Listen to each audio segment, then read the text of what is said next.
everyone. We're back. What's that thing showing?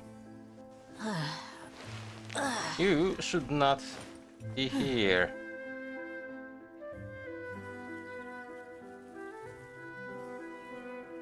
There. My people are used to the desert on? life, but still, I'm not I hope that showing one chat, day they'll be damn able it. to find an oasis.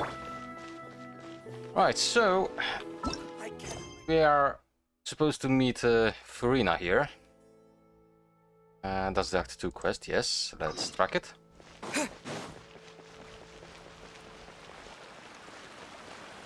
Oh, There aren't many people around anymore. Looks like that boat we took to Araneas might have been the last one. Vache. and that's the voice again. Looks like we're back here again. Huh? Traveler? Are you hearing voices again? And it's clearer than it was during the day. Ugh. That's kinda spooky. Are you sure we don't want to come back in the morning? No. Vache. Vache.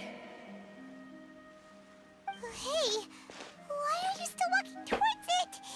There might be something nasty in the water. And things are getting a little blurry. Huh? Hang on. Paimon can kinda hear a voice. It's calling for Vache, right? Hey, Traveler? Stop walking! Come on, wake up! And now I'm gonna wake up somewhere in the street.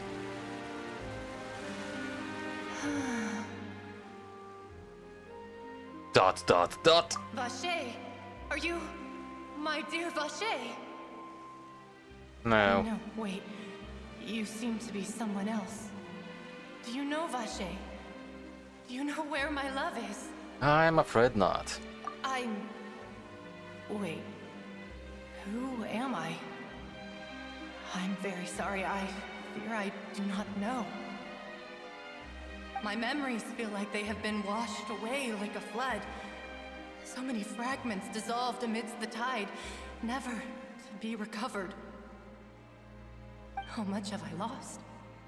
How many things that I once held dear while on land have I since forgotten? You were once human. Yes, that is what I was once. But now, I am but the consciousness of one who has lost their form. You lost your form.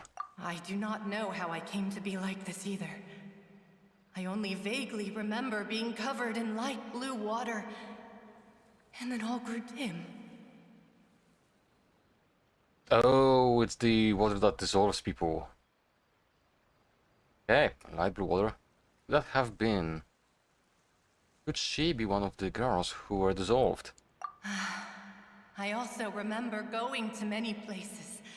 I loved adventure, loved exploring places of peril. No matter where I went, Vache would go with me.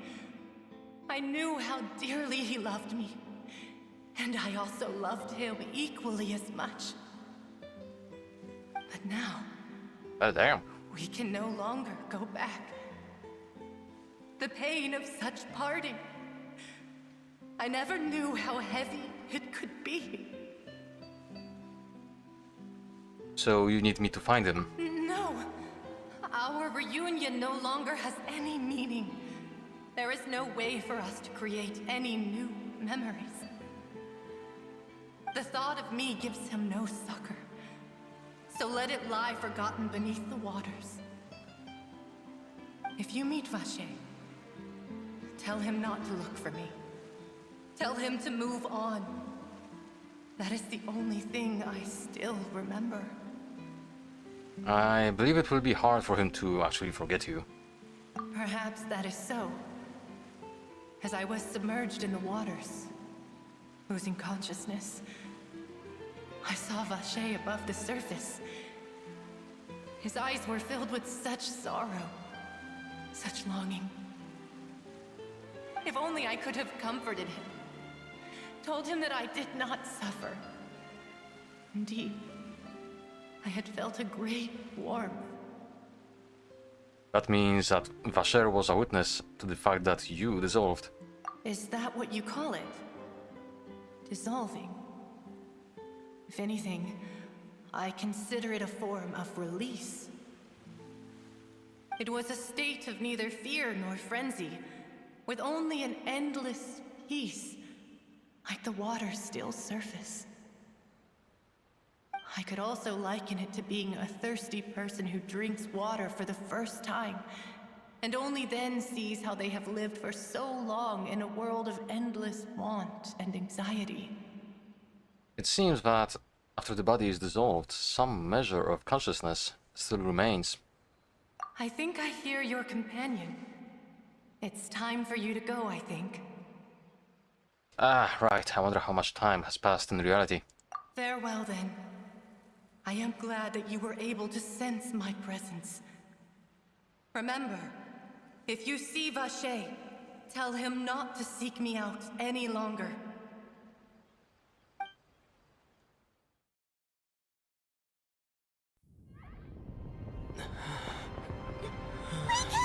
Come on, hurry! Oh, Nami is outnumbered!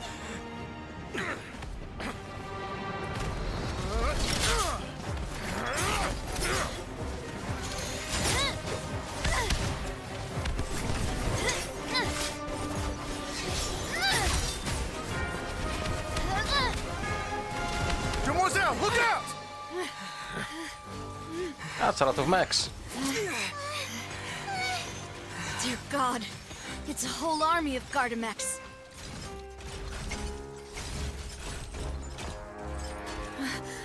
Chlorand?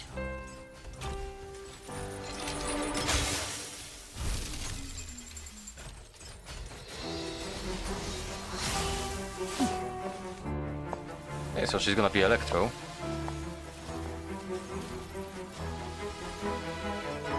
Quick, now's our chance!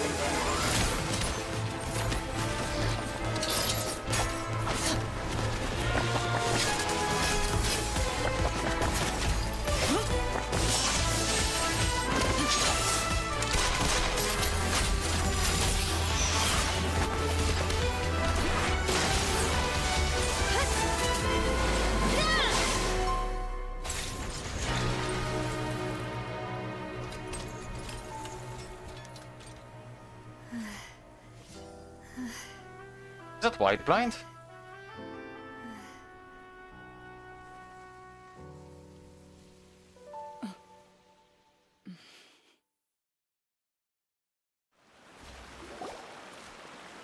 I should thank you for lending us your sword there, Chlorand. But before I do so, could you explain how you managed to show up here? I followed you. It seemed to me that danger has followed you more closely as of late. I believe that following someone without their knowledge is actually called stalking, is it not? Mr. Callus's last wish was for me to ensure your safety, and I will not betray his trust. He would do the same, were he alive today.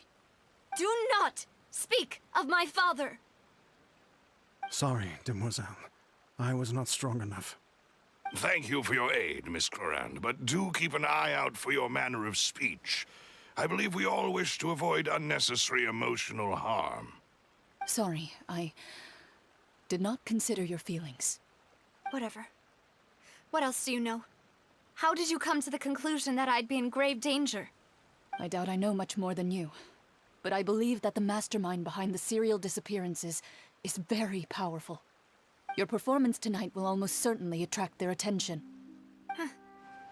I'm sure they've known about me. To be honest, I'm shocked it's taken them this long to act against me. And what about these Gardamex? I thought only those associated with the Maison Gardiennage could control them. None of these mecha have serial numbers. I was sure to check a moment ago.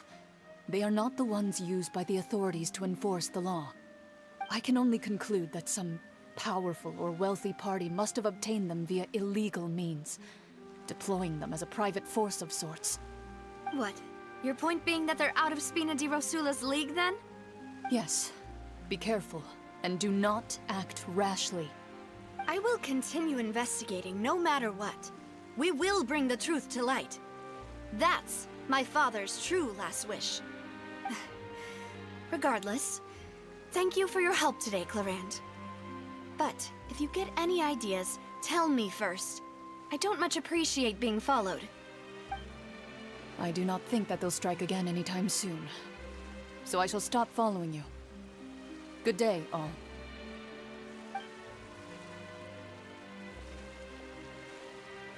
Right. I suppose that's the best news we've gotten today. Demoiselle, I believe that Miss Clorand was being sincere with you. If we tried, we could attempt to thaw relations a little. I know, I just... She's...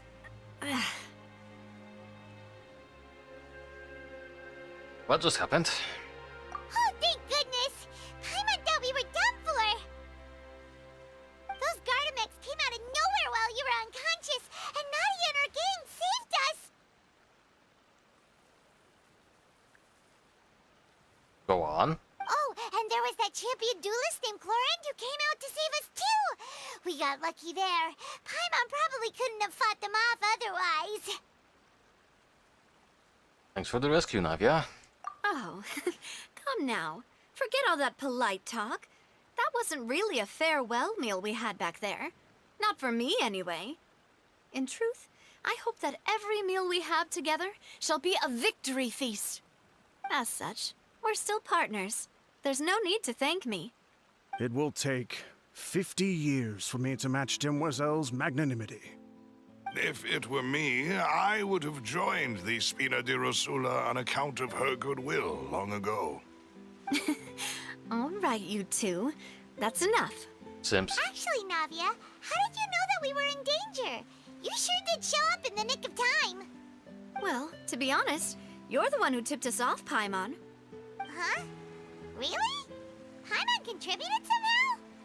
Ooh, Paimon's even more amazing than she thought! Yes, all thanks to you grabbing my drink by mistake. How did that help? After we parted ways, I was on the way back to one of our bases when I suddenly thought of what you said. That the Fanta tasted kind of salty and icky. Wait, do you mean that? I thought it tasted strange as well, but I couldn't be sure. Fanta only comes in sweet flavors. So how could it have tasted salty? The color of the drink, if I recall, had also been a bit off. So the Fanta had been spiked with water from the primordial sea? Yes. So if you hadn't drunk that cup for me... Ah, I see. Spina di Rosula is preparing the grandest of awards for you as we speak for saving the boss. Huh. Really?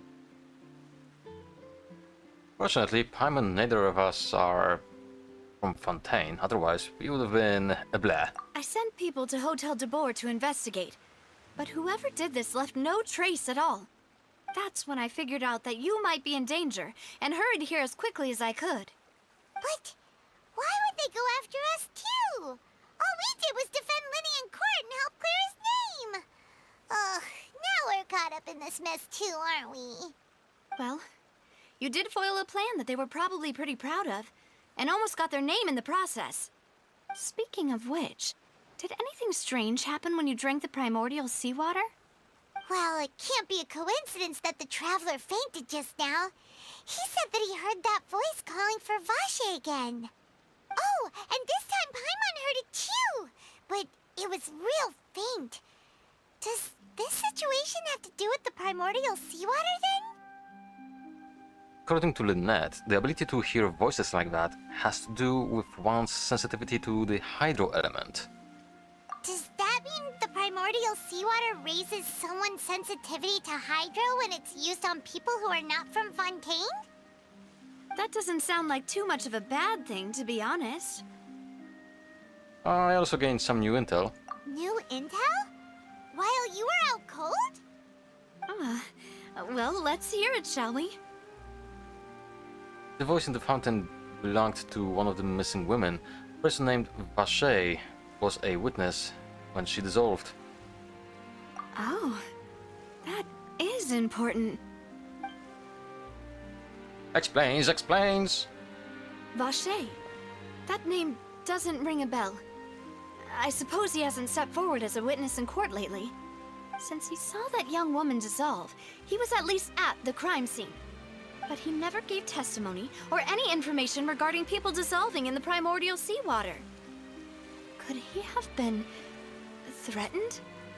If he's still alive, we should try searching for him. Yes, thank you. This is very important information indeed. We will continue to investigate. Alright, partner. Oh, you mean you'll help us investigate? Not that I have a choice. You did say that our farewell meal didn't really count.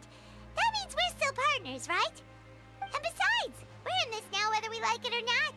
You're not gonna let those people who targeted us get off the hook so easily, are you, Traveler? This will prove to be their biggest mistake. Demoiselle, do try not to look quite so pleased. You are the face of Spina di Rosula, after all. You talk too much. Well, in that case, let's head back to one of our bases, shall we? I'll arrange accommodations for you. We also have some plans to go over, and hopefully we can deepen our bonds as partners. But we'll take that one step at a time, I guess. Don't worry, you two. With us around, our base is definitely secure.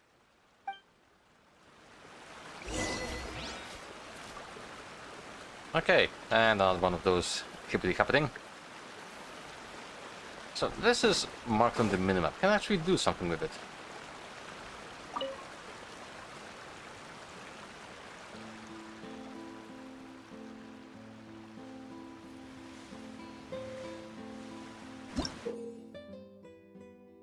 You can throw the hydro sigils you obtain across Fontaine into the fountain of Lucine outside the Opera Epiclese to raise its level and obtain valuable rewards.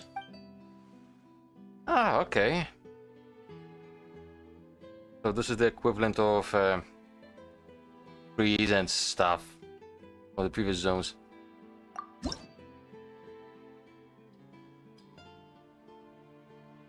There are no special powers like in Inazuma. And 50 levels.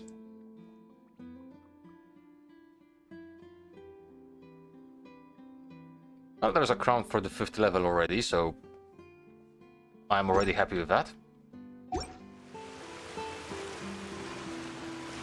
Right. So where... Ah, goddammit. Alright, let's unlock this first, because I still cannot teleport to it. I'm guessing once I enter it properly. Reporter. Receptionist.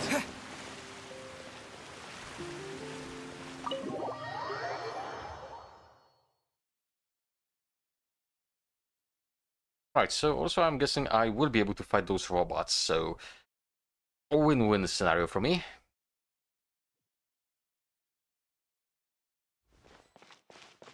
Right, so now I should be able to teleport here. Go.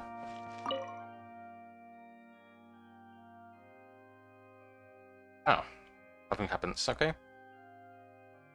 Won't you be lonely here all by yourself? Oh.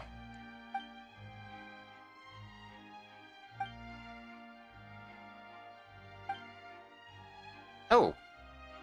That's really amazing of Melusine. He is happy for... He, she, it is happy for the compliment. I haven't heard its voice, so I cannot say. I'm just guessing by the name, it's a dude.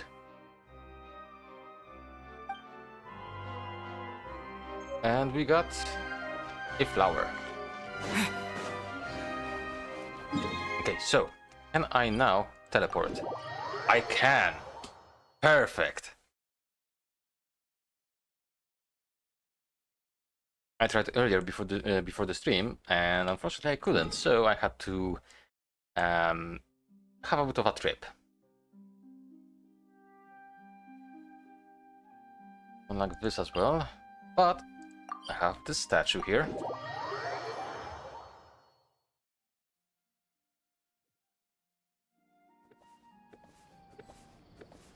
Hang on.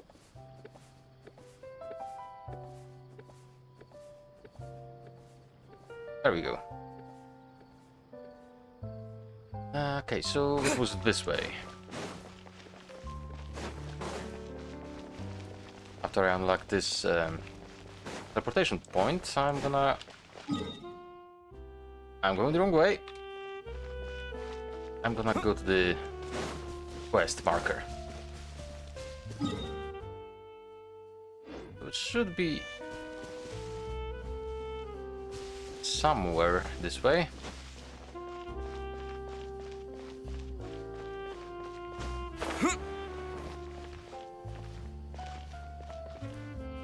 There you are.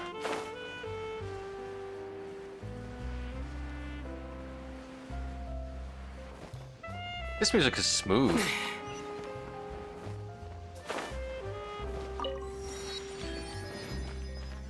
Hey, it's Catherine. Ad Astra Abyssosk. Welcome to the Adventurers Guild.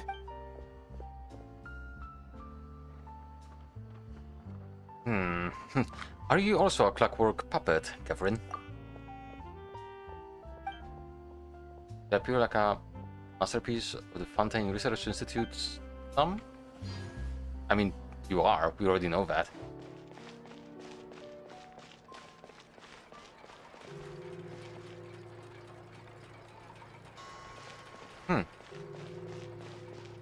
Oh. Can I check your wares? What do you sell? Ah.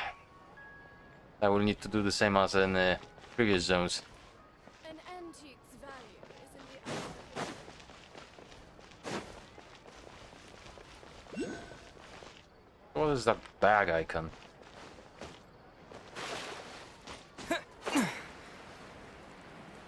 It should be here. Oh, it's a vendor. Being skilled at something doesn't make it a hobby. Hey, show me what you got.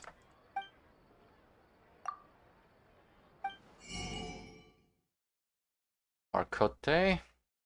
Ponta. It doesn't say what it does, but it's 2 stars, so meh. Labros beans. Fermented juice. Okay. And I'm gonna steal whatever is this. Oh, wait, this way. It's right up ahead, but let's make sure we weren't followed first. Oh, it's I've those been keeping doors. watch, Demoiselle. I haven't spotted I was anyone wondering what they suspicious are. thus far. Very good. But let's not let our guard down for now. I shall find rooms for our respected guests. Thank you, Malus. Now, let's continue, traveler.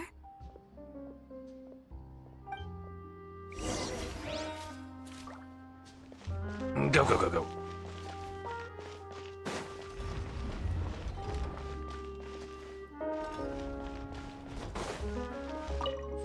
Yeah, I did visit this place before, I just didn't really go in. Whee!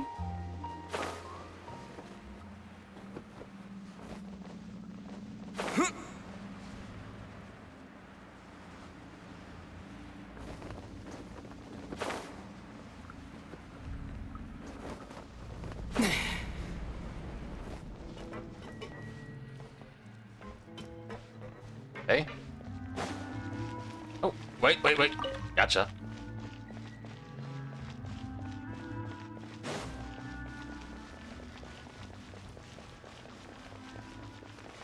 Wait. Why are children in the canals?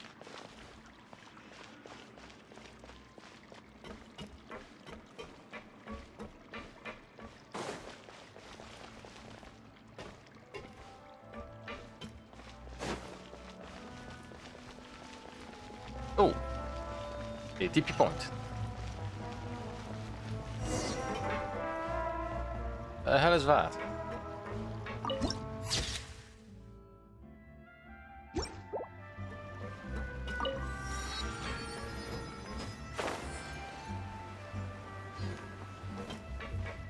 Okay, and this looks like a inn of sorts.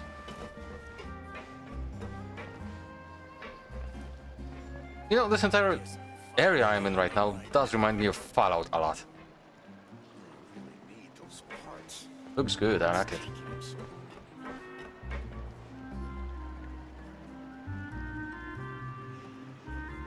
So, this is your base?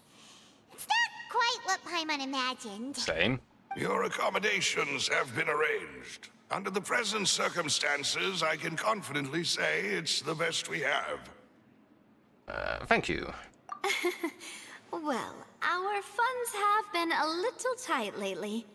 Hi, After man. all, we don't allow illegal or unethical profiteering. In fact, our funds often come from citizenry who support us. Seems like it's tough times for everyone. But if you have the support of the people, that does sound like it's worth it. To be honest, our financial situation was a lot better back when my father was in charge a few years ago. I'm afraid I'm not quite his equal. Your father, he was the previous boss of Spina di Rosula, right? How did he... Demoiselle, if you'll allow me to explain. No. I'll explain it myself. I suppose I couldn't run from this topic forever. And as partners, this is something I hope they can understand. My father's name is Callus. Yes, the same one they call Callus the Unfaithful in the streets. 3 years ago, he was accused of murdering his own friend. But he chose a duel to defend his honor instead of standing trial. He died in the duelist's ring. Oh no. But I do not believe my father was a murderer. I'm sure he was set up.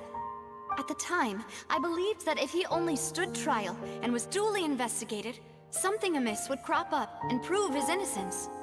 But strangely, he not only requested the duel himself, but rumor has it that even after being seriously injured, to the point where he could be deemed as having lost the duel, he refused to surrender, determined to die in the arena.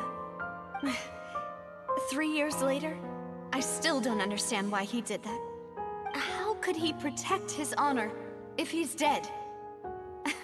If anything, he gave up his chance to defend himself. Do you have any clues as to why? The closest piece of info I have is that my father had been investigating the serial disappearances case at the time of his death. Ah, so that's why you're so determined to get to the bottom of that case. That's right. I've also tried to investigate the murder my father was implicated in, but I haven't found a single new clue in my countless reviews of the investigation records. However, I believe that if the murder case is related to those behind the disappearances, they must know something. I must know what really happened. Was my father coerced? Framed? Even if he really did kill his friend, I must get to the truth. If only he'd been more open with me when he was still alive. He even hid the fact that my mother died due to complications when giving birth to me. And now, here I am investigating his death. You really are a handful, aren't you, Papa? Speaking the truth for the sake of your family.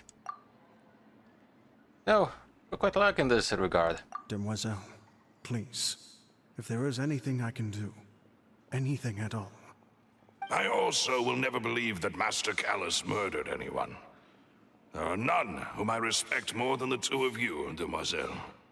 Master Callus did so much good in life, yet all it took was one murder case for him to be dubbed Callus the Unfaithful.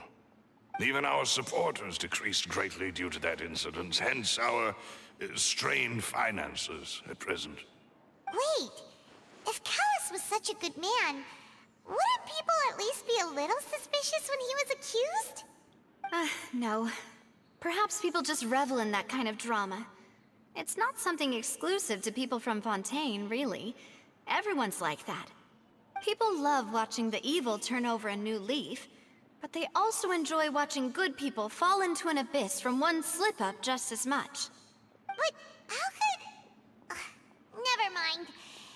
If Callus was really falsely accused, we have to find the truth.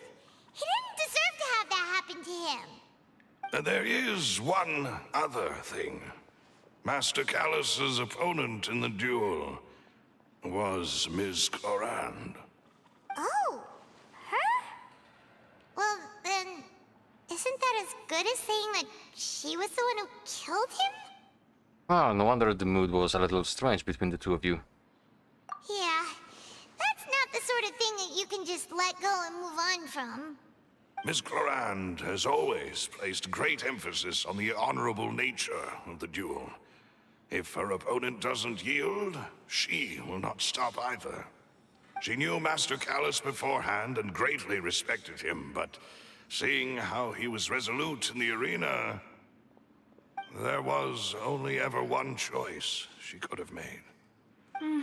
It's not that I don't understand her at all, but I just can't deal with this yet. Don't worry, Navia. Paimon knows how you feel. You don't have to force yourself to do that. Afterward, Ms. Clorand told us that at the start of the duel, Master Callus requested that she ensure Demoiselle Navia's safety.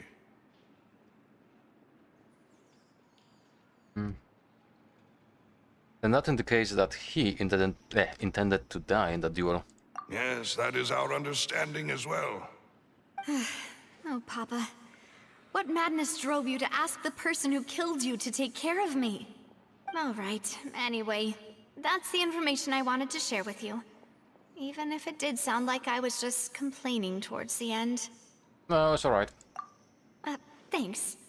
You two should go and rest. This was quite a day after all. Yeah. Paimon's beat. By doing Please, what? relax and get some sleep. We will ensure you rest soundly. Alright, let's go in.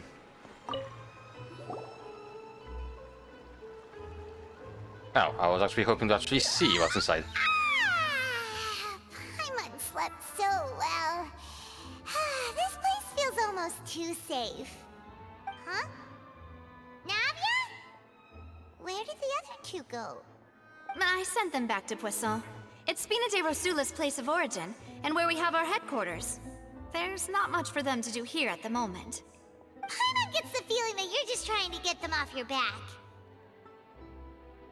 But never mind that. When did you get back? Were you waiting here the whole time? No, I just returned after going out for a while. I did some investigating yesterday regarding the name Vache. Wait, so you didn't sleep at all? How could I after having such critical new evidence appear?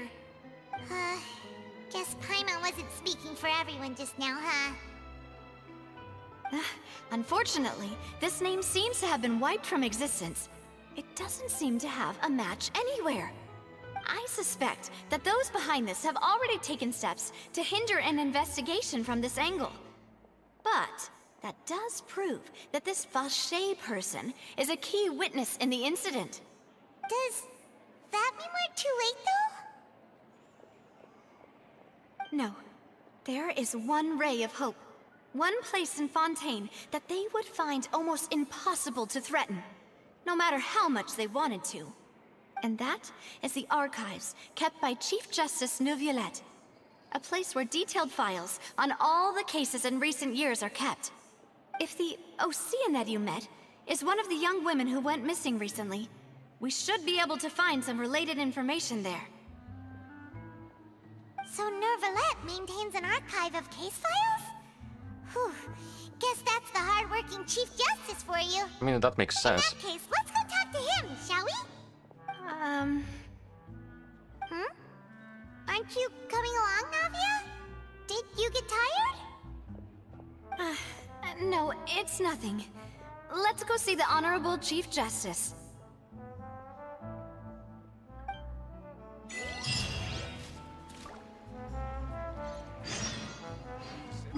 Okay, so... Oh. Apparently we're not going far, unless this is showing the, Palais is right up ahead. Come on. It may also be showing just the place for the, what you call it, for the ride.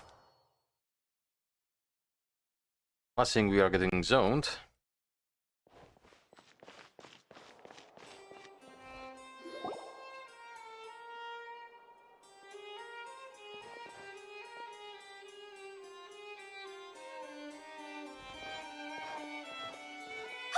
Please state your business here.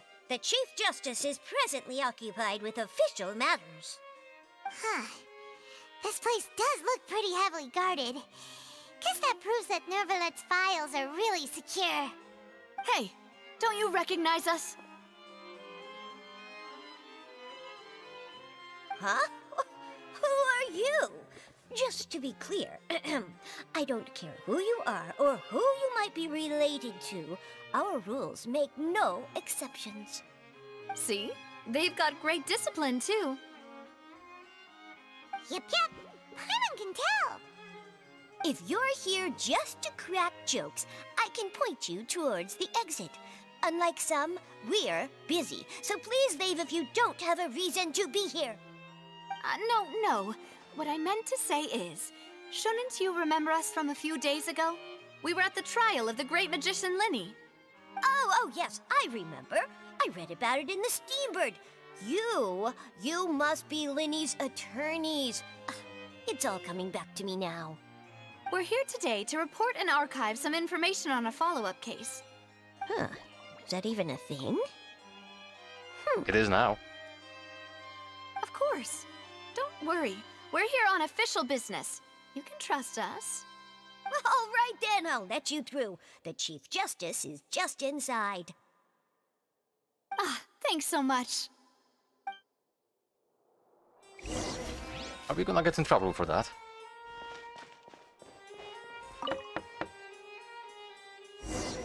Please come in. Neat. Ooh, this is a big office.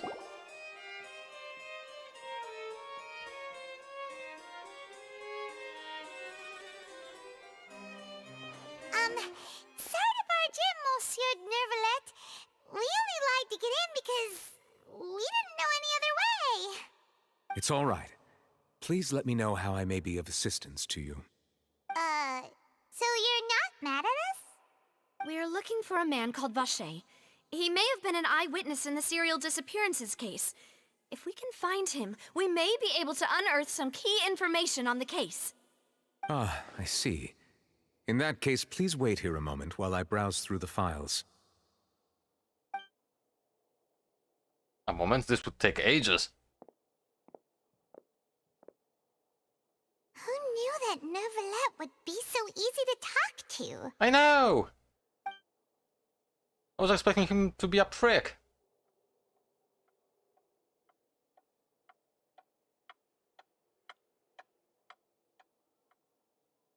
Unfortunately, I'm quite certain that no one by the name of Vache has been involved in any case, criminal or civil, in the past several years.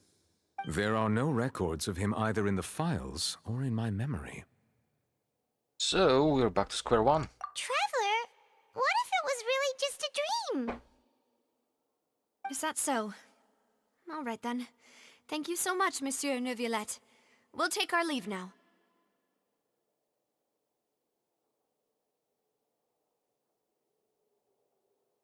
Ahem.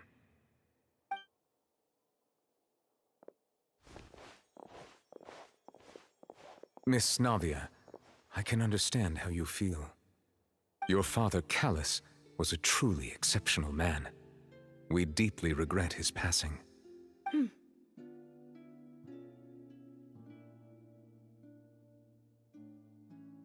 And what are you trying to say, Monsieur Neuvillette? Are you trying to console me? Extend your sympathy? Or just express some tendril of regret? No. You are not trying to do any of that. I can hear it in your voice. There's no emotion behind your words. You only said those things because you felt like you should.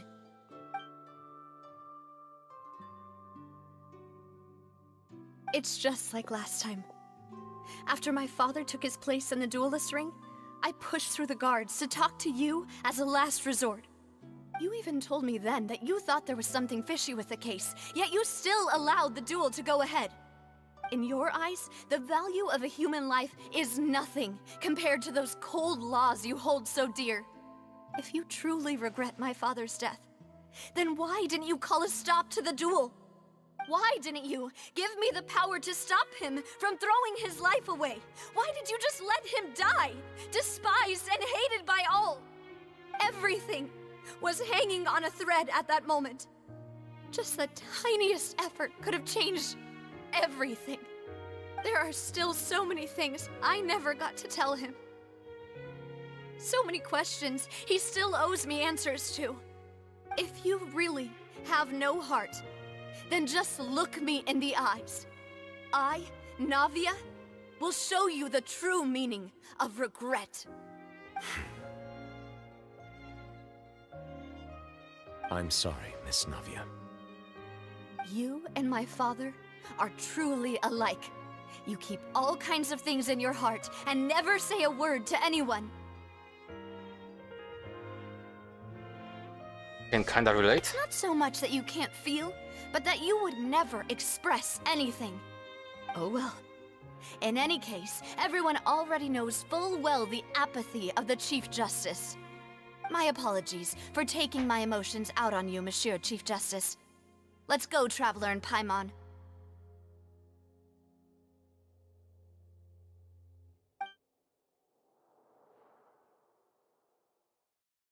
Honestly, so far there is more dialogue and story than actual gameplay.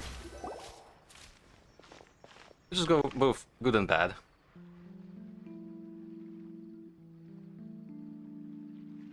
Navia, are you okay? I'm fine. Rain. It's raining. You're right. Wasn't it still sunny when we went into the building? And there shouldn't be any active trials today. How strange. Now that I think of it, on the day my father was convicted of murder, it was also raining. Rain. What is it? Did you think of something? Your father's case. Was he outside when it happened? Yeah, he was outside. It was uncovered and the rain could fall there. Why? Do you think the rain could have affected the crime scene? That thought has occurred to us before. We've even expanded the search area to try to account for that, but didn't find anything of value. But there was something you didn't know at the time. Oh? Wait. You don't mean... The fact that people can be turned into water. So you're saying that the true murderer could have been turned into water? And then got washed away with the rain? Yeah.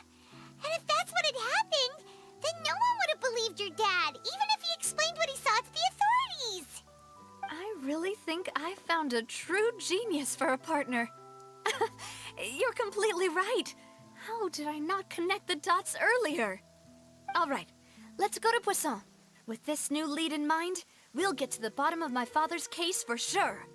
Yeah, we're gonna make progress for sure this time. Do you want to go with me now? Or do you want to head over by yourself later? Let's go now. You should go while the idea's still fresh. Great. Let's go then. Yes.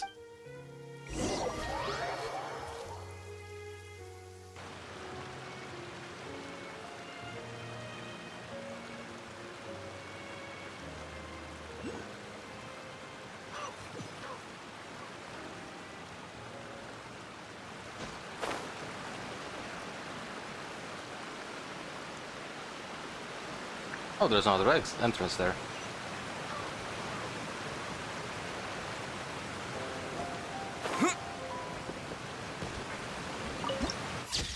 Bonk.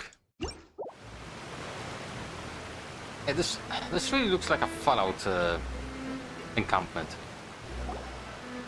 I mean, Whoa. from Fallout. What a huge ship! Why would a ship be anchored at a place like this? There's no need to be so surprised. While it may look like a ship, it's actually Spina di Rosula's headquarters.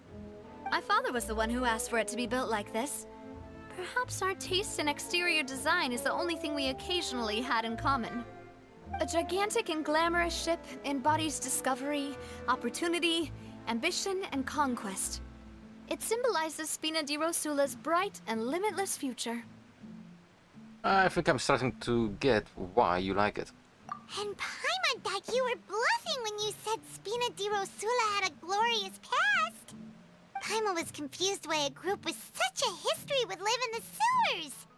But now that Paimon has seen this ship for herself, she's been convinced. Well, Poisson is where Spina di Rosula began, after all. It's our main base, our home.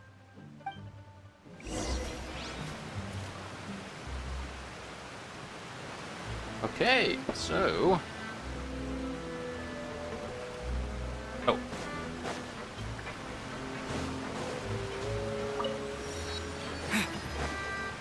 Oh!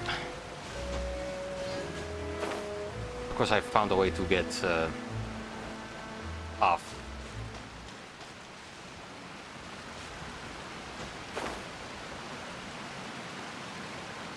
Where's the thingy? Is it down there? Yeah, it's down there.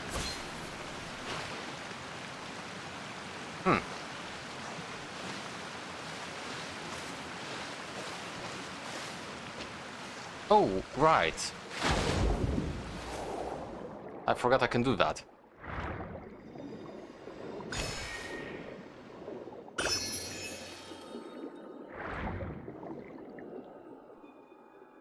Huh.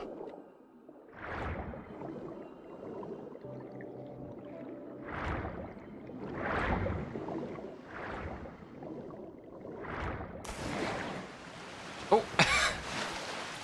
Okay, I need to actually check something.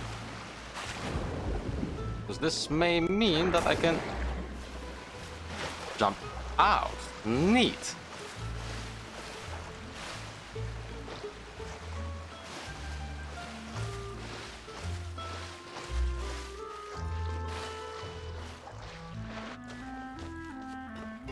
Okay. There. Apparently I can get this way. Spare more or less. I get there this way. Words.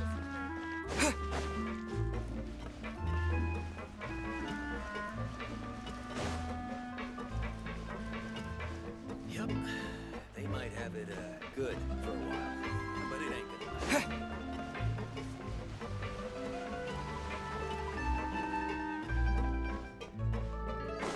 I'm getting massive Megaton vibes from this, except the music.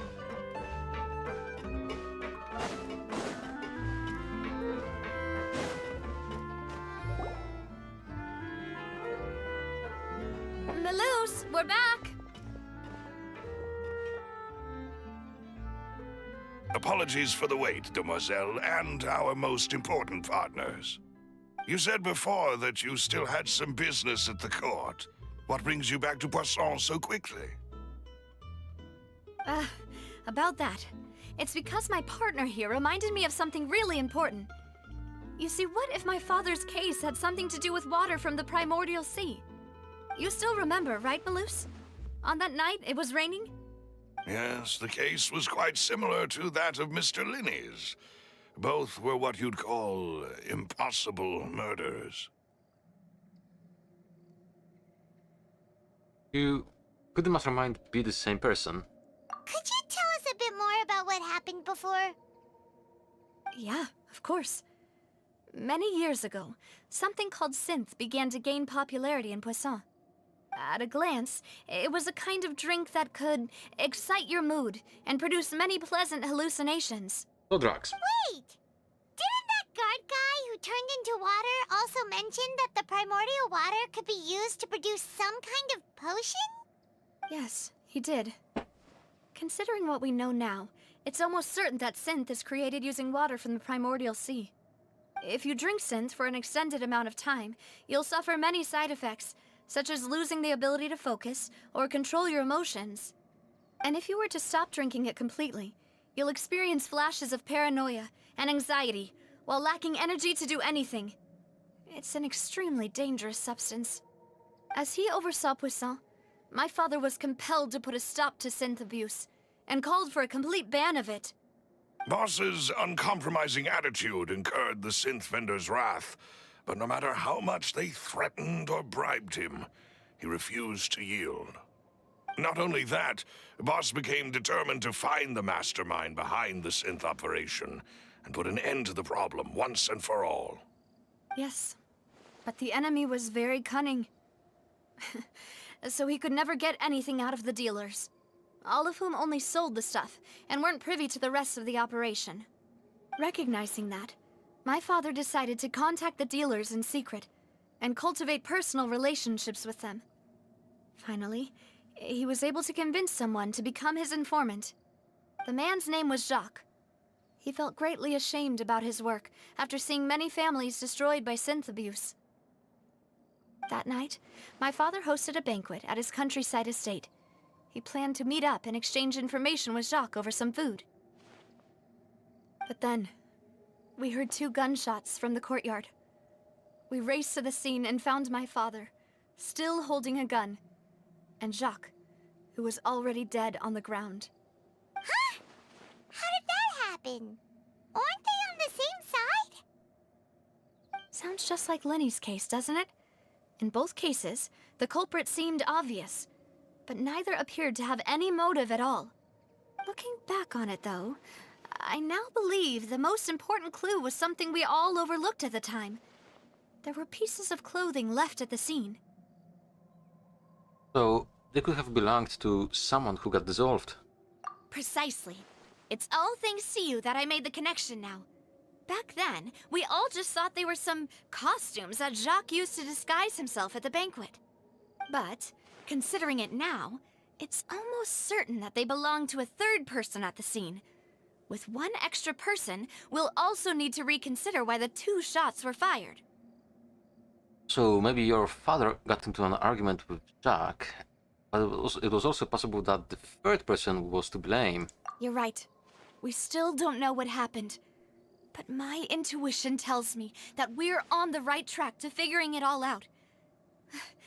I'm finally headed towards the truth. Jacques was an empathetic man who was infinitely remorseful for his past actions.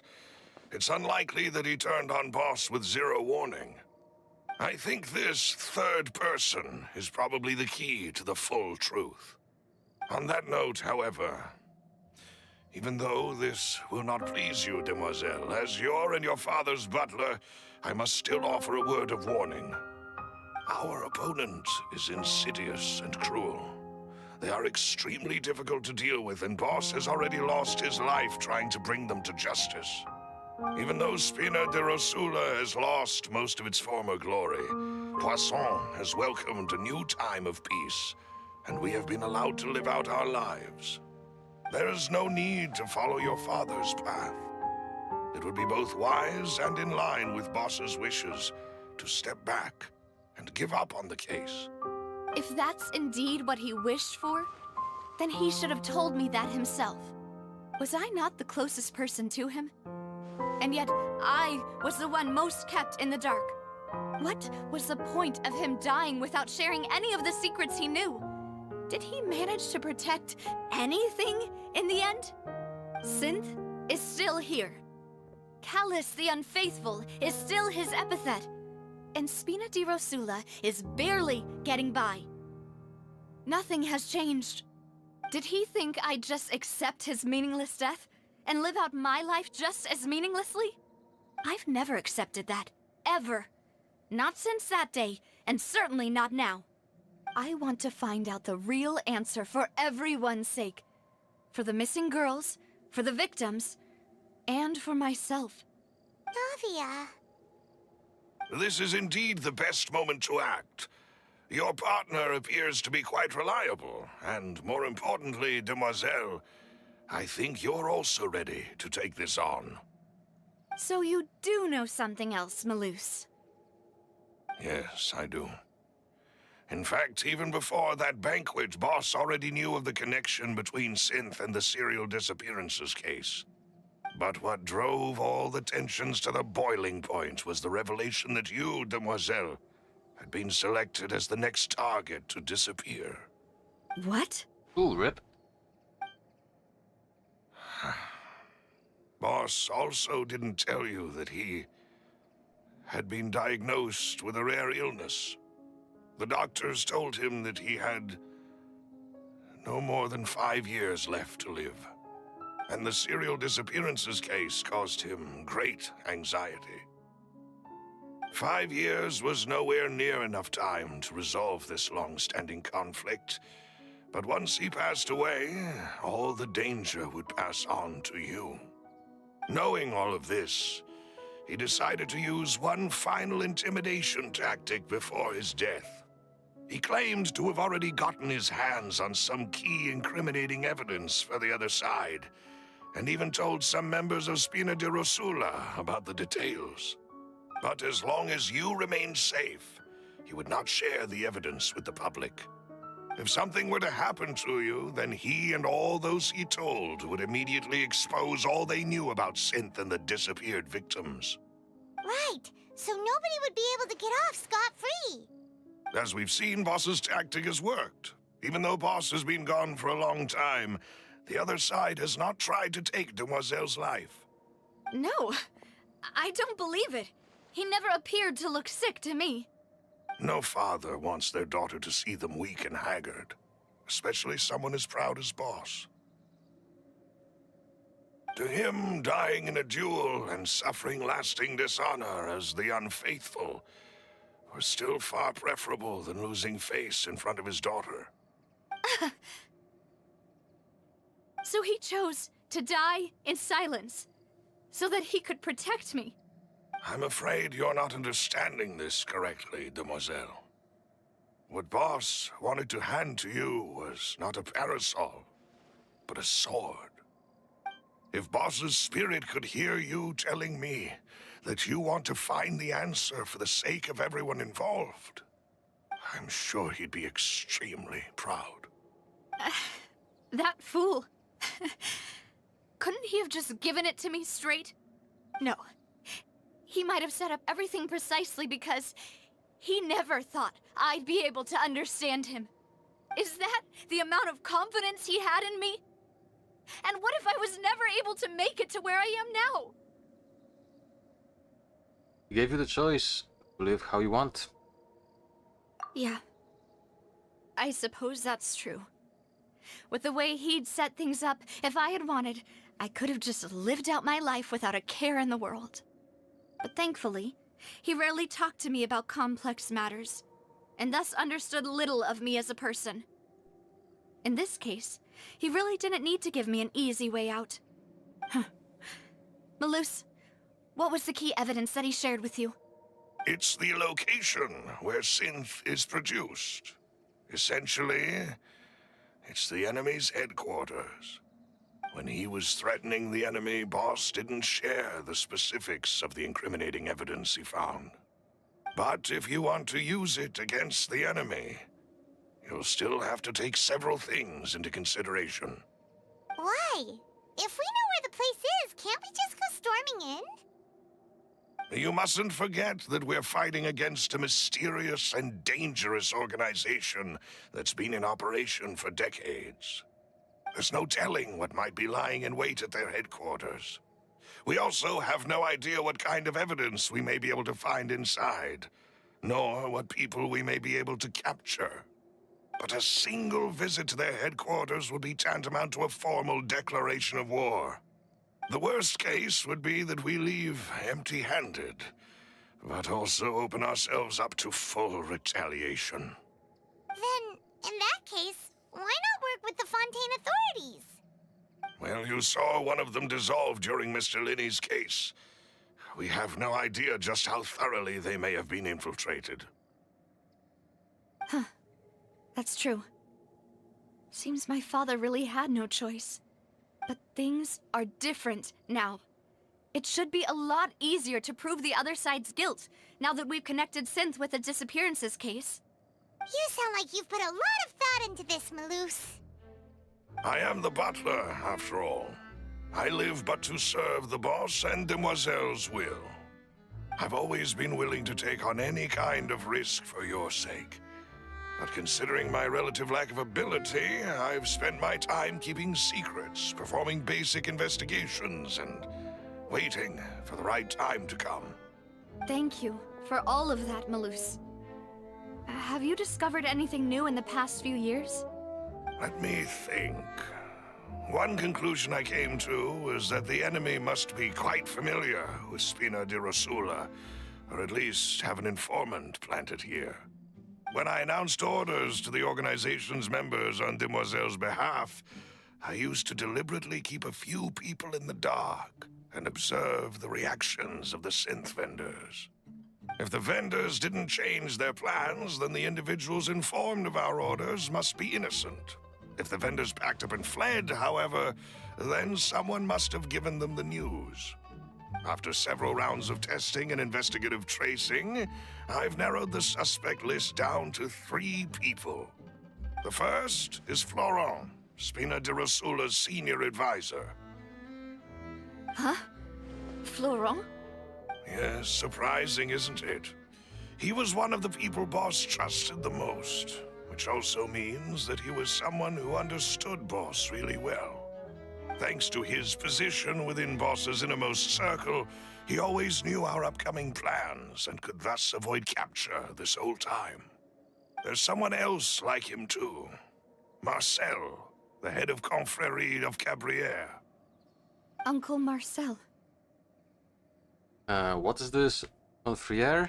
It's a guild in Poisson. Boss helped it to grow to its current size and prominence. In the beginning, they were only reselling some daily goods, but now they're one of the richest guilds around with a lot of business connections in the city. So, they're like a sister organization of Spina di Rosula? Yes, you can say that. When we were fighting against the synth dealers, they provided us with plenty of support. It's a bit difficult to imagine someone using their own money to hunt down themselves. The final suspect is Thierry, the man responsible for coordinating information between Spina di Rosula and the guards. Although the guards mostly leave us to our own devices, there are still many activities we have to report to the local authorities. Since Thierry is always in the know about our current activities, he could theoretically always plan one step ahead. I see. These are all people who I communicate with quite regularly. To think that the enemy we've been fighting against has been right next to me all along, among those I trust the most. It's almost too hard to believe. If you want to investigate them, please take every precaution to not alert the quarry. Judging from our experience, the enemy is extremely cautious. Of course. And thank you, Malus. You've provided us with a lot of great information. You're too kind, my lady. I'm just doing my duty. And before I forget, proving Boss's innocence would also mean clearing him of blame in Jacques' death. After that incident, Jacques' wife and daughter were taken into the Spina's care. They still live in Poisson today. If it might help, you could also pay them a visit. I can make the necessary arrangements. Oh, thank you so much, Malus. You really are the best. A new case awaits, my dear partner. Give it to me. I hope we can work together to uncover the truth and end this case once and for all. Oh, another case records. Last case records. 3 years ago, on a rainy night, Punked goers heard 2 gunshots outside the house. When they reached the scene, Callas had a gun in his hands, and Jacques had been shot and slain. Based on the investigation done then, there was no possibility that anyone else could have done the deed and escaped, and Callas was thus adjudged to have been the culprit.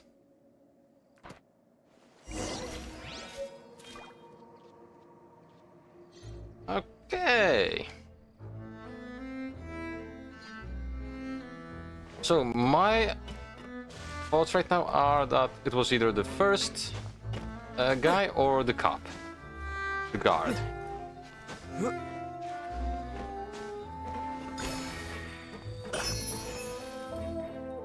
Okay. And the family is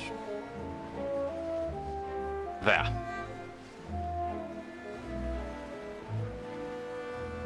Whee! It is settled then. Please excuse me, and enjoy your conversation at your leisure. Thank you for arranging everything for us, Malus. Excuse me, miss. Do you need anything from us? Oh, Hey, Navia's all quiet. This isn't like her at all. Let's not bother her for now. I'm sorry that I only came to visit after all this time. After what happened, I didn't know how I was supposed to face the two of you. Ah, if it's about that, there's no need to apologize. After my husband died, Spina di Rosula sent us a lot of mora and support. I understood your guilt and apology to be genuine. But aren't all of those things nothing compared to the loss of Jacques? I can understand the kind of pain that comes with losing a father so needlessly. You don't understand at all. I didn't know how to face you, because I didn't know what I could possibly bring as a consolation gift. I know only the full truth could bring closure to you, and to all of us. I'm sorry. I appreciate the sentiment, but you don't have to carry all that guilt. On the matter regarding my husband, my daughter and I have more or less found our answer already. Would you mind sharing it with me? I really can't believe that my father could ever bring himself to shoot Jacques. I always knew that my husband's money was earned through others' suffering. He told me countless times that if he could turn back the clock, he would never go into the synth business again. He had many regrets, and felt that he took the idea of providing for his family too literally. For the longest time, he thought Mora was everything. So when Mr. Callis came to him with a proposal, he accepted it almost immediately. He tried to be as careful as he could, but even so, he was still found out by the higher-ups. They found out about his betrayal? Papa didn't say that exactly, but Papa did tell me that I should never be ungrateful. Before he left that day, he told me that he had no choice. It was only later that I realized it was his final farewell to the two of us. Wait, does that mean someone ordered Jacques to cut Callis? I don't know that for sure, but you could say that's the conclusion I eventually came to. Which is why I'm the one who should feel guilty. Callis had always taken great care of us, both when he was still alive and after he passed away. Even if he fired the shot that killed my husband, it was likely in self-defense. It is impossible for me to hate him for what he had done. But Mama, why is Papa still the bad guy if he did the right thing? Papa always wanted to be a good man, so why did he have to do a bad thing in the end? Well, things aren't always as they seem. You still feel like your papa was a good man, right? Yeah, Papa was a really good man. The best in the whole world. Then you should hold on to that. If a good man had to do a bad thing, then he must have had his reasons. Regardless of whether he left you a parasol or a sword. He must have done so to give you a better life. Oh. Thank you for everything you've told me. I will definitely find the truth. The current state of things is not something I'm willing to just sit back and accept. Thank you. I'm very grateful to hear this from you. Even though your personality is quite different from your father's, your determination when you speak is really similar. You really think so? That's the first time anyone said that to me.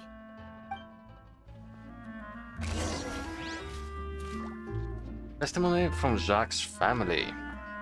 Jacques' family believes that he had struggled greatly with the order to kill Callas. Did Callas act in self-defense, or was there more? to the incident.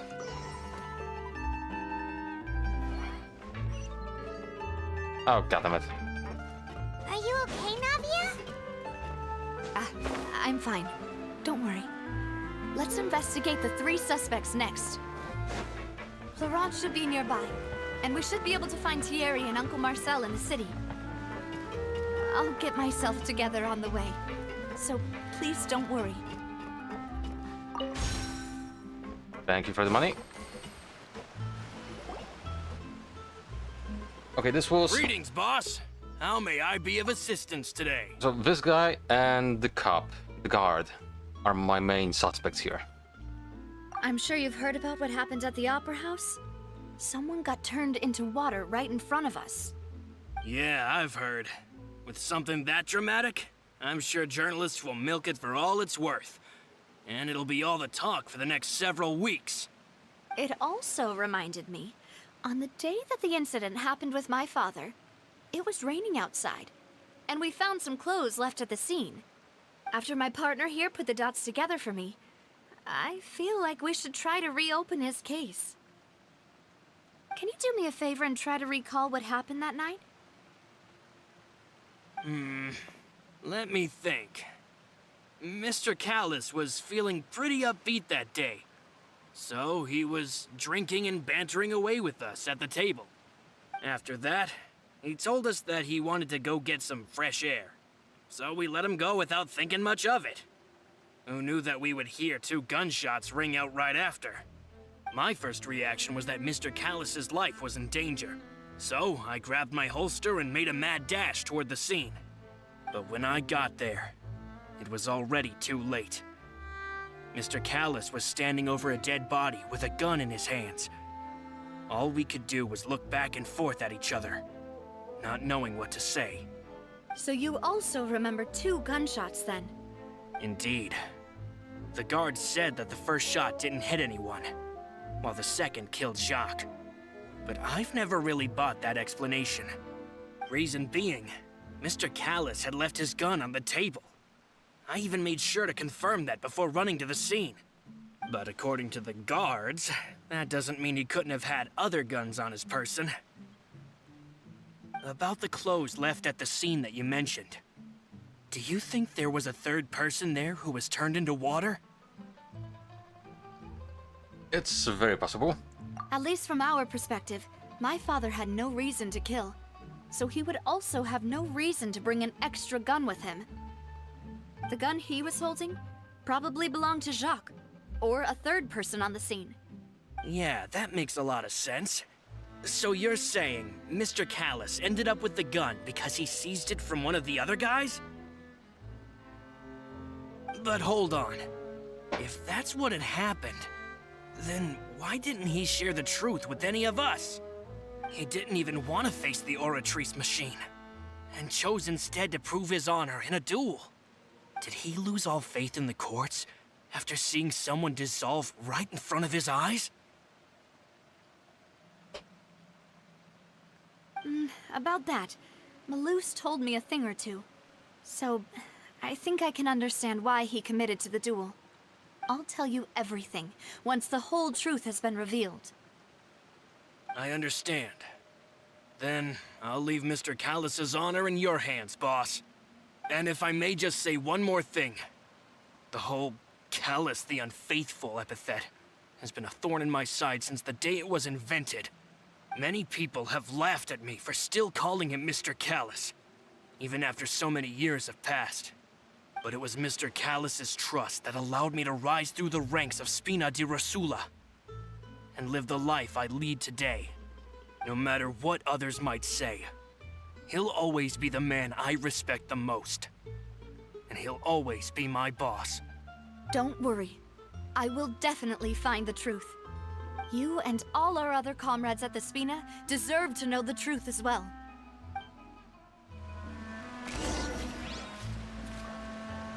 Information regarding Florent. Florent, the advisor to the Spina di Rosula, claimed that he was very grateful to Callas for his kindness. He was also present at the banquet on the day of the case and can provide evidence that Callas did not carry a gun with him when he went out. Okay. So, now we need to go to the court of Fontaine, apparently.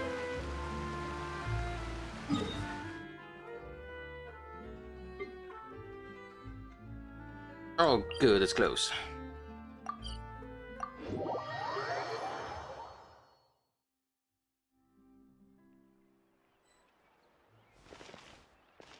Ah, it's the cop. Hey, Thierry, it's me. Oh, now, what brings you here, Miss Navia? I've heard that you made quite the name for yourself at the Opera House. Oh, so you've caught news of that already. Oh, okay. Hey, I'm also a member of the Guards, you know. The way you make it sound, people would think I was sent off to Poisson because I had done something wrong. Are you sure there isn't a little bit of truth in that? Under normal circumstances, shouldn't you have been called back to the city already? I mean, where I work is really up to me. Let's just say I enjoy the ambiance of Poisson. Callas did a fantastic job running the town, building Spina di Rosula from the ground up and clearing many obstructions in my way. It would be next to impossible for me to find a similarly easy but high-paying job in the city. Anyway, enough chit-chat. Are these two friends of yours? You, here for some formal business? Yes. These two are my partners. What happened at the Opera House made us realize that Linny's case and my father's may be related. We're trying to reinvestigate the details of my father's old case. Ah, I get it. You think there might be more to the case now that we know people can be dissolved into water, right? I was also flabbergasted when I first heard of it. If you want to go through the original files from your father's case, I can help you look for them. That'd be much appreciated. Thank you. Actually, I have another question. Do you have the authority to dispatch Gardamex? Of course. Without them, I couldn't possibly handle Poisson on my own. Why do you ask? We definitely can't use them to forcefully get more evidence for your father's case. Well, you see, just recently, we were attacked by a horde of unnumbered Gardamex in the city. So, if you hypothetically wanted to do something against me, all you would need to do is get rid of the mecha serial numbers and send them after me. Then you think too highly of my abilities. Dispatching mecha is very different from controlling them. If I had to make an analogy, when you order a dish, the chef will make it for you. You can ask the chef to cook, but not to massage your shoulders or carry your baggage. If you try to make unreasonable demands, the chef would just think you're out of your mind and ignore you completely. The same goes for me and my Gardamex. Removing a serial number is also not as easy as you might think. There are a lot of complex steps to it, and it's almost impossible to keep it a secret. So I can promise you, those mecha were definitely private units. They're certainly not cheap. So, whoever their owner is must be super rich, powerful, or both. Now that you mention it, though, being in the synth business would definitely be profitable enough to afford this. Makes sense. Oh, then you're officially in the clear, Thierry. Oh, thank you for the vote of confidence, Navia. Jokes aside, I'd like to wish you all the best with your investigation. I'll be staying in the city for a little while, so just come find me if you need any support from the guards. Information regarding Thierry. Here is the person responsible for official contact between the Spina di Rosula and the guards. According to him, only the sufficiently rich can privately own large numbers of Gardamex. And there is the last one.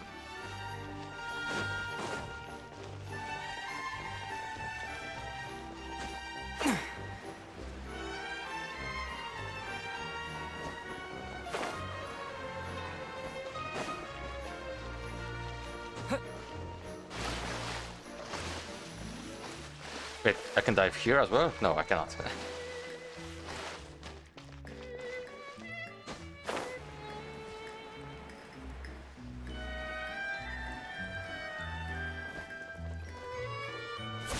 Whee! Hello. How may I help you? I need to be right back quickly. Just a second.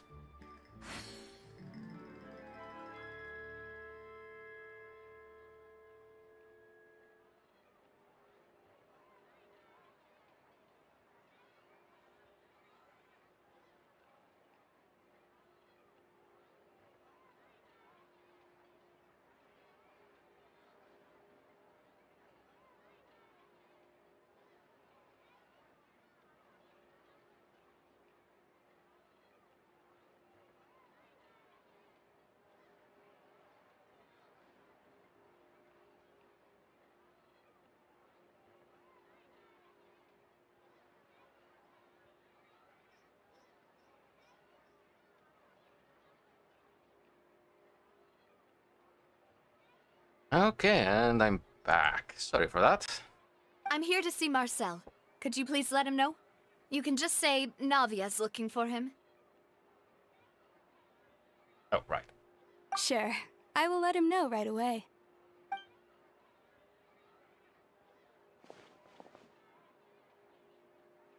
Navia, hello. Sorry to keep you waiting. I'm not as young as I used to be, so my legs are giving out a bit. Oh, it's all right, Uncle Marcel. There's no need to stress. I just wanted to talk to you briefly about what happened in the Opera House. I'm sure you saw everything too, right? Yes, I've never seen anything so strange. Oh, you were at the Opera House too? That's right. I went there with Navia to see the magic show. Who knew it would turn into a whole murder mystery? I also witnessed your marvelous sleuthing work. Quite impressive. To beat the Hydro Archon at her own game on her own turf, I can already imagine everyone in Fontaine discussing your exploits over a few glasses of wine. Oh, Paimon doesn't want to become the talk of drunkards. Apologies. It's just how Fontaine is as a nation. Everyone loves drama and theatrics. Uncle Marcel, you've also noticed that other thing, right? The fact that humans can dissolve in water? Yes, I was reminded of your father's case right away. Is that what you're investigating now? Exactly. I still don't have much solid proof, but I can sense that the other side has already begun to act. Oh, and what makes you say that? We were attacked on Araneus by some unnumbered Gardamex. And there was also an attempt to get me to drink water from the primordial sea. If not for the vigilance of my partner, I probably wouldn't even be here talking to you right now. Oh, you're giving us too much credit. Wasn't it you who protected us? Alas, it seems things are heating up again. The peace that Callus sought so dearly will soon become a thing of the past. But rest assured, Navia, Poisson will always remain a safe haven for you. If you're scared, you can always return there. If anyone dares to lay their hands on you there, the Confrérie of Cabrières will use its funds to the last Mora to bring them to justice. Thank you, You Uncle have Marcel. funds. But I don't intend to go into hiding.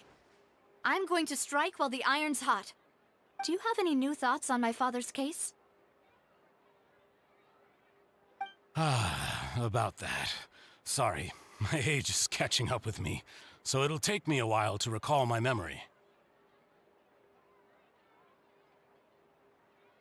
The Confrérie was responsible for that banquet, so I was out.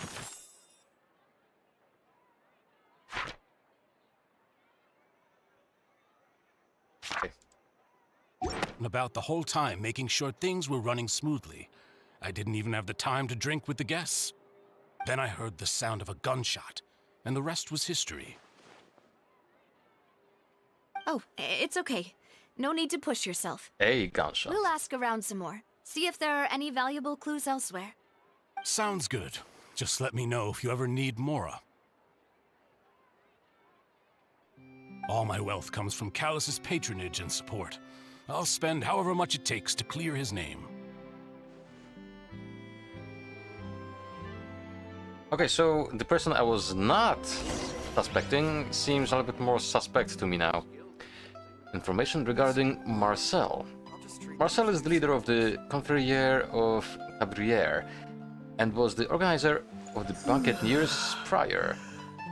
The Confrères and the Spina di Rosula have always maintained a close working relationship, though his recollection of the events case is quite foggy. He is willing to defend Navia.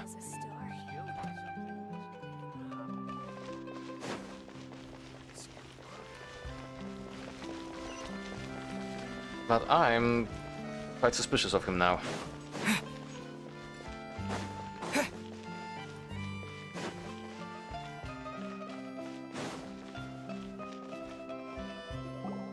We've talked to all 3 suspects, purely based on their conversations with me. None of them sounded particularly suspicious.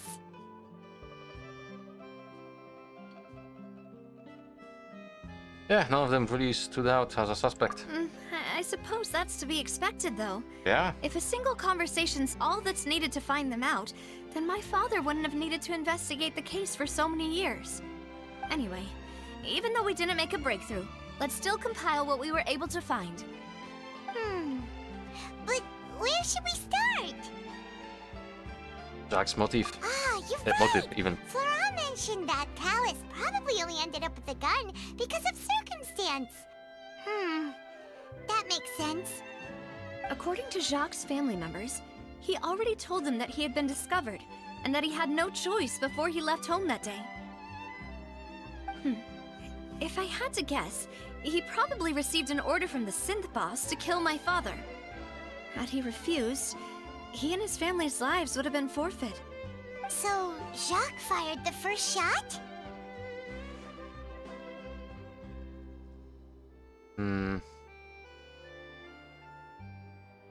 If it was Jacques, I wouldn't have fired a shot at all. Oh? And why is that?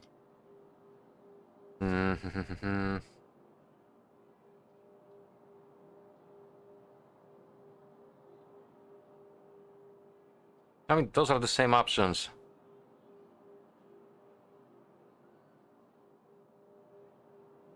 Well, kinda. Will he guarantee his family's safety after killing Callus? Ooh, that's a good point. Jacques probably already knew that he was just being used as a tool for murder. And once he had completed his mission, he'd be of no more use to his boss. So, what would make more sense from his perspective would be to turn his back on the Order and seek protection from my father. Seems the third person was the one who derailed everything. Makes sense. But without evidence, that's still just a theory.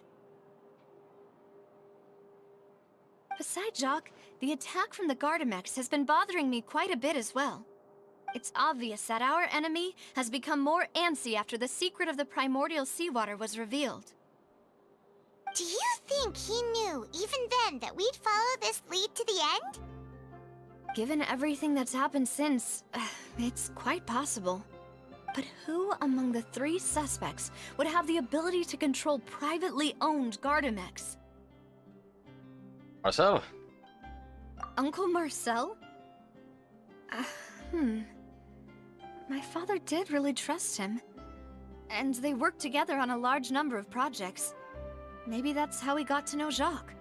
And with funds from the Confrérie, he could also afford a large number of Gardamex. It's still really hard for me to imagine, though. After all, Uncle Marcel has been around since I was just a child. Also, wouldn't this mean he has been spending a whole lot of mora and energy to fight his own synth business? Maybe it was someone else. Laurent, my first suspect? Florent? It is true that he was closest to my father, and thus had the best chance of learning about his dealings with Jacques. But as Spina di Rosula's advisor, his work mostly deals with personnel and security, so he shouldn't have much means when it comes to finances. So you're saying he's too broke to afford a mecha army? Exactly. He can't. And even if he could, I don't think he would be able to dispatch a whole group so quickly. So, Harry? Thierry, you say? Huh. It is possible that he's figured out a way to convert the Gardamex for personal use. But I didn't feel like he was lying when he was talking to us about the mecha. I also don't think he'd be able to keep that kind of tampering under wraps. Yeah, had he actually tampered with the mecha, we'd be able to prove it with a simple check of the guard's inventory. Yeah. If the mecha were taken from the guards, it should be pretty easy to find out when and how that happened. Who could it be? I think...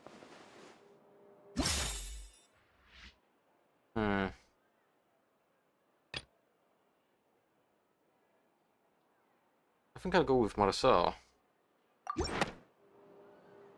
You know, if you think everything through, Uncle Marcel is indeed the most suspicious of them all. Could we be missing other suspects? Malus didn't know about the people turning into water thing when he narrowed it down to these three, did he? Malus has always been very reliable, and his judgment of others' trustworthiness has been fair and well considered. When he laid out his case for the three, the rationale he gave me made a lot of sense as well. The suspect is knowledgeable about the Spina's internal affairs, has the means to dispatch Mecha to assassinate us, Don't tell me. and possesses significant intellect and foresight. Don't tell me it's gonna be Malus, the Even butler. if I don't want to believe it, I'm starting to see how things could all tie back to Uncle Marcel. He's someone who's very close to you after all. Well, we still have another trump card on top of all the theorizing and speculating. The synth production base. Yes, Malus did say that charging straight in there would be extremely risky. But we don't have any other options right now. We need far more solid proof before we can hope to go charging in on our enemy. Navia, here you are. Oh, I've been looking for you. Huh? Aren't you the guy from the guards? Did something happen? Yeah. News came from Irenaeus just after you left. We've got another trial on our hands. Oh? Wasn't that place built specifically for holding trials? What's so newsworthy about this one? I know. But they said the person they're putting on trial is a Fatui harbinger called Tartaglia. Oh, hello. What? Is that someone you know? Hell yeah. Yeah, we know him. Maybe even a little too well. Well, he's been accused of being the true culprit behind the serial disappearances case. It's absurd, don't you think? It is. Wait, how? None of our investigations have had anything to do with him. That's what I thought was strange about it, so I came to tell you the news right away.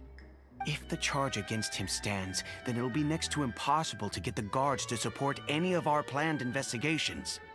Right, because they'll think they've already found the culprit. Yeah, and it'll be a lot harder then to clear Mr. Callus's name. I understand. Well, partner, what do you think we should do? We still haven't found any conclusive evidence. Let's split up. Huh? Split up? What do you mean?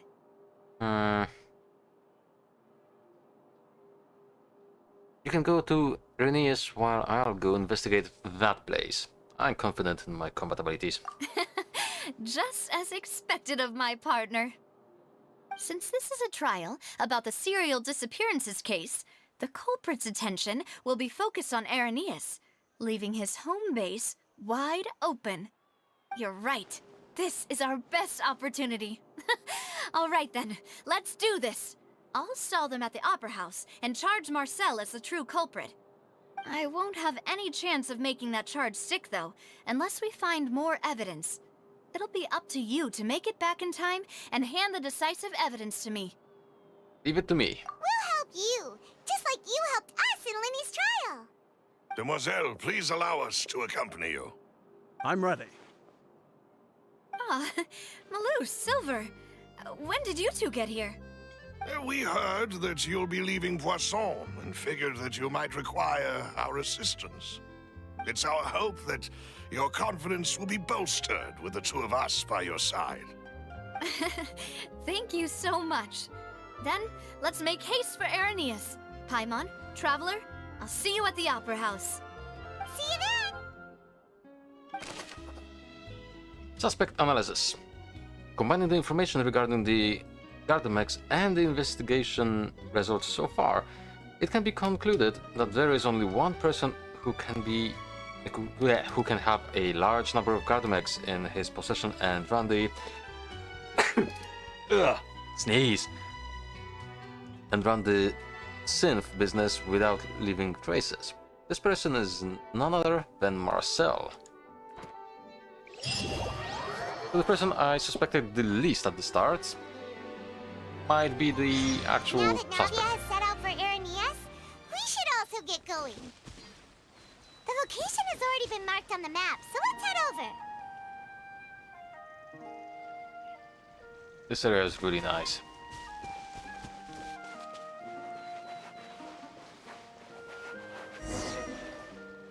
Okay, so According to Malus's info, the synth production base is underwater.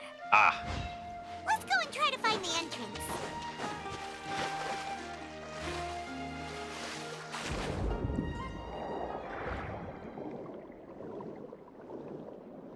this looks like a shitty place. Are you hostile?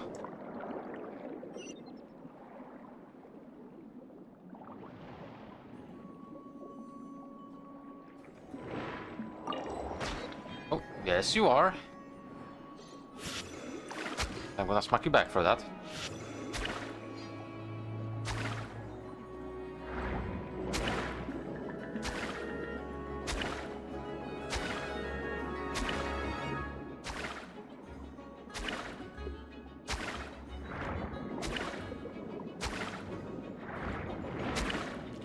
And you are gone.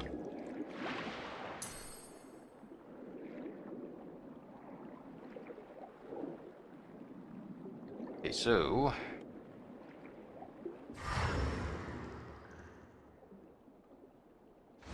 probably somewhere lower. Oh, I even see it now on the minimap.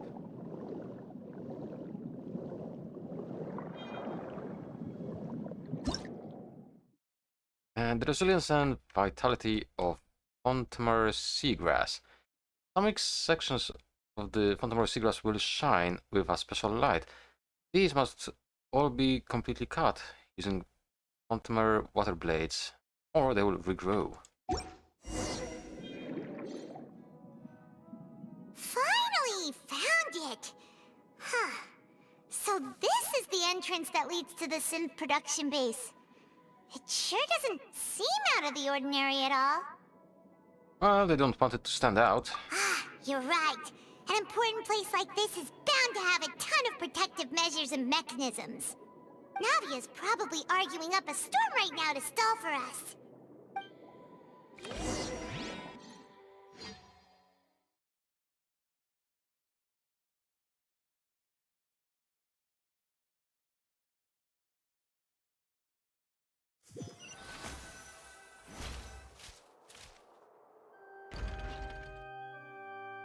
It would appear that I must repeat my question again, Mr. Tartaglia. Do you accept the charge that you are the true culprit behind the serial disappearances case?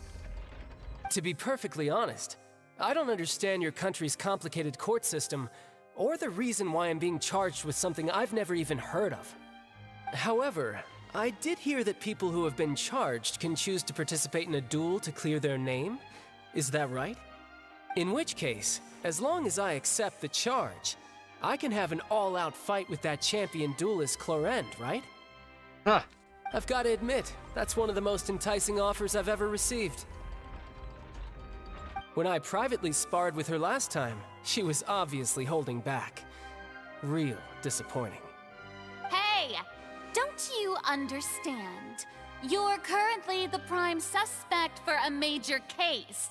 This isn't the place for you to be looking for fights. Okay, yes. Oh? Sounds like the Hydro Archon wants to lecture me on the ways of the Opera House. Then why don't you duel me too? I'm the kind of student that learns best in the heat of battle. No. That's not what I meant. Ah, Alas, it would appear that communication with the defendant is going poorly, and we have made very little progress. In that case, let me explain everything from the very beginning again. The goal of this trial is to determine the culprit behind the serial disappearances case. That case had nothing to do with him.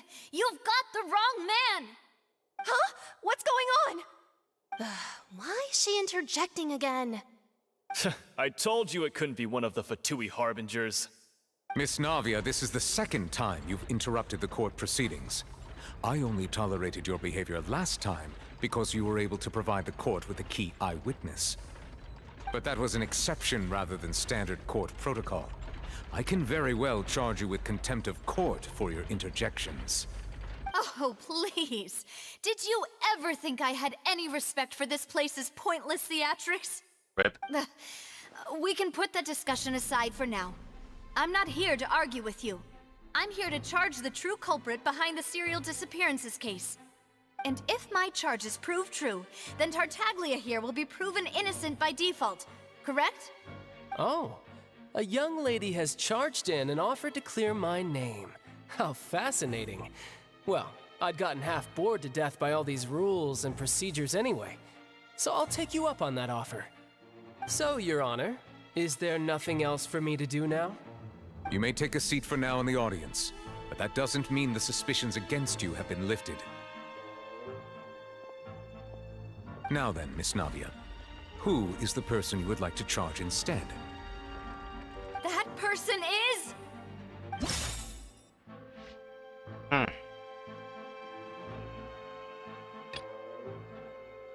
I'm guessing we have to pick this one, not the other one. Marcel, the head of Confrérie of Cabrières! Huh? What confrérie? Never heard of them in my life. I've heard of them, but weren't they Spina di Rosula's sister organization? Oh, is this going to be a friends to enemies type situation? Please let me remind you, Miss Navia, that charging someone is an incredibly serious matter. Committing to the charge also means taking on the legal responsibilities associated with it. And if the charge fails, depending on the circumstances, you may also be charged with the crime of making a false accusation. Knowing this, do you still wish to charge this man? Yes, I do. In that case, I declare the charge to be valid. Miss Navia and attorneys, please take your places on the court. Members of the guards, please contact Mr. Marcel right away so that he may stand trial.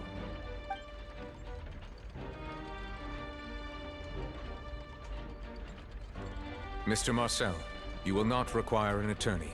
Is that correct? Apologies. It all just happened so quickly. I still haven't figured out what's going on.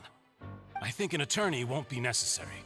This is probably just a misunderstanding between me and Navia. Very well. In that case, since both sides have now arrived, Miss Navia, please present your charges. I would like to take everyone back to 3 years ago, to the case of Callus the Unfaithful. Only through elucidating what really happened in that case can we connect all the dots for the serial disappearances case. Navia, do you really think that I was the one who killed your father? Come on, why would I do that? Callus was my benefactor, and remember both you and I only ran to the scene when we heard the sound of a gun. If that's enough to make me a suspect, wouldn't that make everyone at that banquet a suspect as well? I think there's no point in getting into the specifics right now. The audience doesn't even have the big picture yet. Even I'm struggling to remember some details of that case. Exactly correct, Your Honor.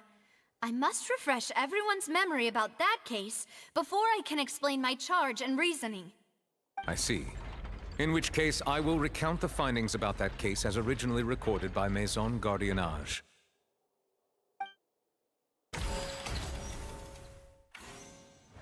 On the day of the murder, Spina di Rosula hosted a large banquet in a countryside estate owned by the Confrérie of Cabrières. During the banquet, all attending guests heard 2 gunshots from the courtyard. When the guests arrived at the scene, they found the primary suspect, Callus, holding a gun, while his acquaintance Jacques lay dead from a gunshot wound. The guards' investigation did not recover any other firearms from the scene. As a result, they concluded that the suspect's first shot must have missed, while the second must have taken Jacques' life. The suspect did not dispute this conclusion, and also declined to defend himself in court. Instead, he chose to prove his innocence through a duel. Callus was defeated by champion duelist Clarand in the ensuing duel, and soon succumbed to the injuries. These are the known facts about the case. Okay, this we know is true. The one with the motive to kill was Jacques, not my father. And even so, Jacques still had no reason to pull the trigger. In truth, the third person shot Jacques first, and was shot in turn by my father when my father seized the gun from him. After that, the true culprit turned the third person into water, erasing all traces of him from the scene. Thank you for the summary, Your Honor.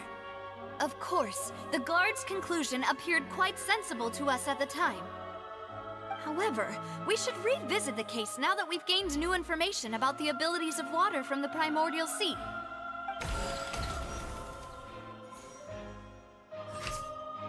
Okay, here I don't think we have any loopholes. But we probably will find something here. Okay, Callus did not carry a gun with him. That may be it. Something's not right. Oh.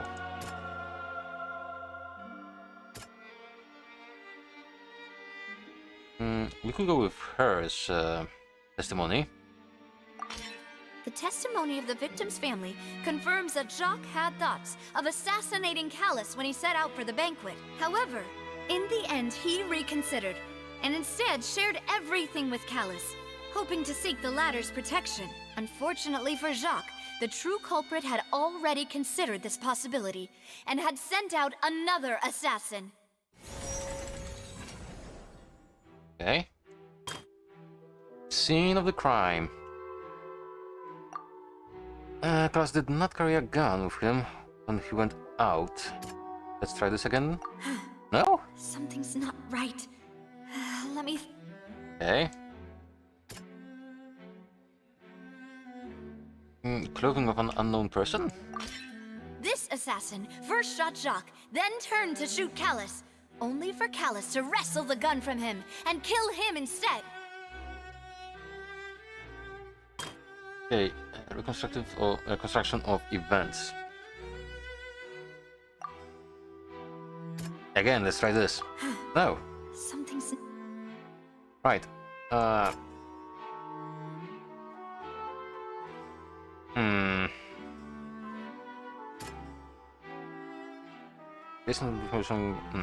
Let's try. A pile of clothing was found at the scene. The guards once believed they were used by Jacques as a costume to disguise himself. But now, it is clear that the clothes were proof that there was a third person at the scene, and that they were turned into water after committing the murder. Since it was raining that day, the culprit was confident that they could use the rain to wash away all traces of their dissolved accomplice. Realizing this, the true culprit caused the hired assassin to dissolve into water, leading everyone to believe Callus was responsible for Jacques' murder. This is the true version of events.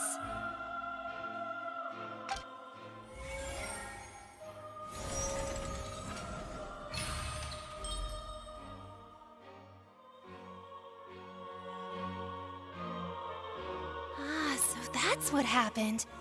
Wait, you're telling me something as dangerous as water from the primordial sea has been used for all these years? What a great theory. It also explains Callus's and Jacques' respective motives. I guess they didn't shoot each other after all. Mr. Marcel, you are the one being charged with the crime.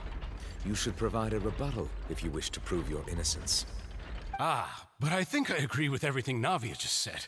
In fact, there was nothing in her speech that directly implicated me. Then, may I ask some questions? In my opinion, we primarily need to determine two things. One, do you have the evidence to back up your claims? I'm afraid not. At least not at this very moment. Boo! If you don't have any evidence, you should just go home! Bitch! I may not have the evidence with me, but I know where I could go to collect it. If we look up the deserted clothes against a record of people who went missing around the same time, we should be able to find a match. Considering the serial disappearances case, the guards probably kept careful records of all missing persons from around that time, regardless of age or gender. That makes sense to me. Monsieur Neuvillette, I would consider this to be a reasonable investigative direction.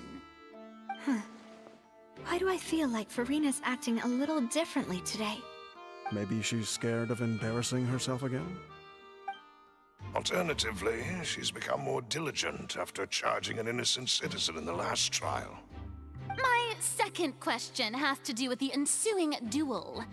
If the truth is indeed as you described, then why didn't Mr. Callis explain himself in court? If he had testified that a person had been dissolved, he could have at least mounted a defense. I've thought about this too, and the answer is actually pretty simple. He felt there were things that were more important to him. The dissolving power of water from the primordial sea is an important secret for the true culprit of the serial disappearances case.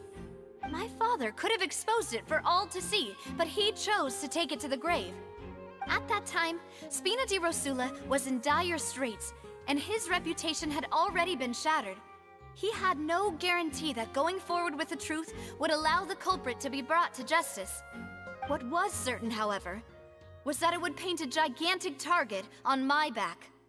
Boss once told me that Demoiselle had already been selected as the next target of the serial disappearances case. What? If the secret had gotten out, the culprit would have fought an all-out war with Espina right there and then. I wouldn't have been the only one in danger. All of us would have stood to lose our lives. Of course, the guards might eventually figure out the truth of the matter and determine that we were in the right. But what good would that do? How can a hollow verdict protect anyone? Had this opera house ever given my father any kind of confidence in its brand of justice, Spina di Rosula would have had no reason to exist. But by staying silent, we retain the ability to deter our opponents and continue the stalemate. I was able to become Spina di Rosula's president, which made me harder to target, as well as giving me more time to grow and learn. And once I have figured out the truth and stepped up to the challenge, I will do what this opera house cannot, and restore my father's truth and honor back to him. So, you mean to say, your father intended to die in the duelist's ring? That's right. Do you have any proof? Of course. All you need is to ask his opponent, Clarand. I don't need your apology, your guilt, or your support from the shadows. You don't have to do anything for my sake. But since he entrusted his will to you, Clarand, you should tell us the truth about his sacrifice. So, during the duel, did you believe that Callis was intending to die?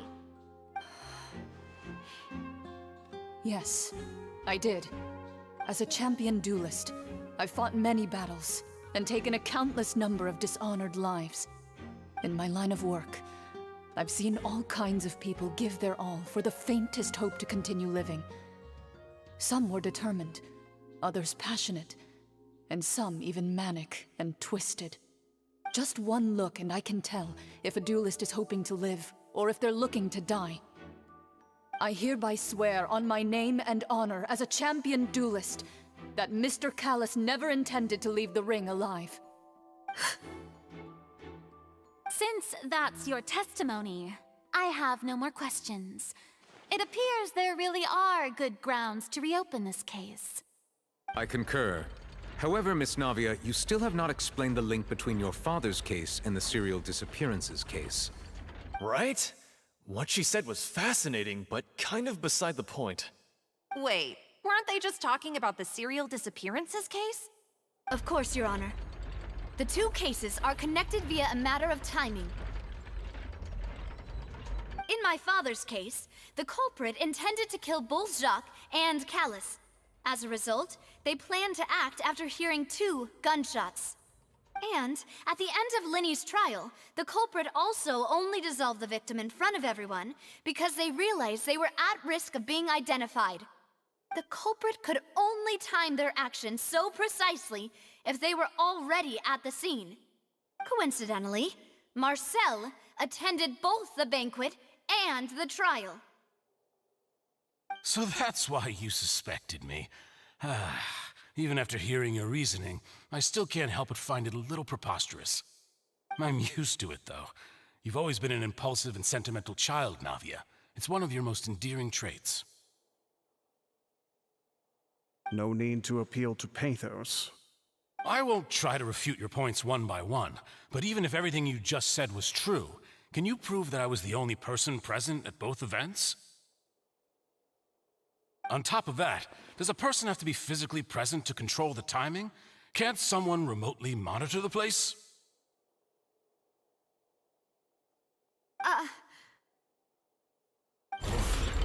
Not much you can say to that. I know that even with that, you might still think you can reduce the list of suspects with some further investigations, until I'm the only one left on the list.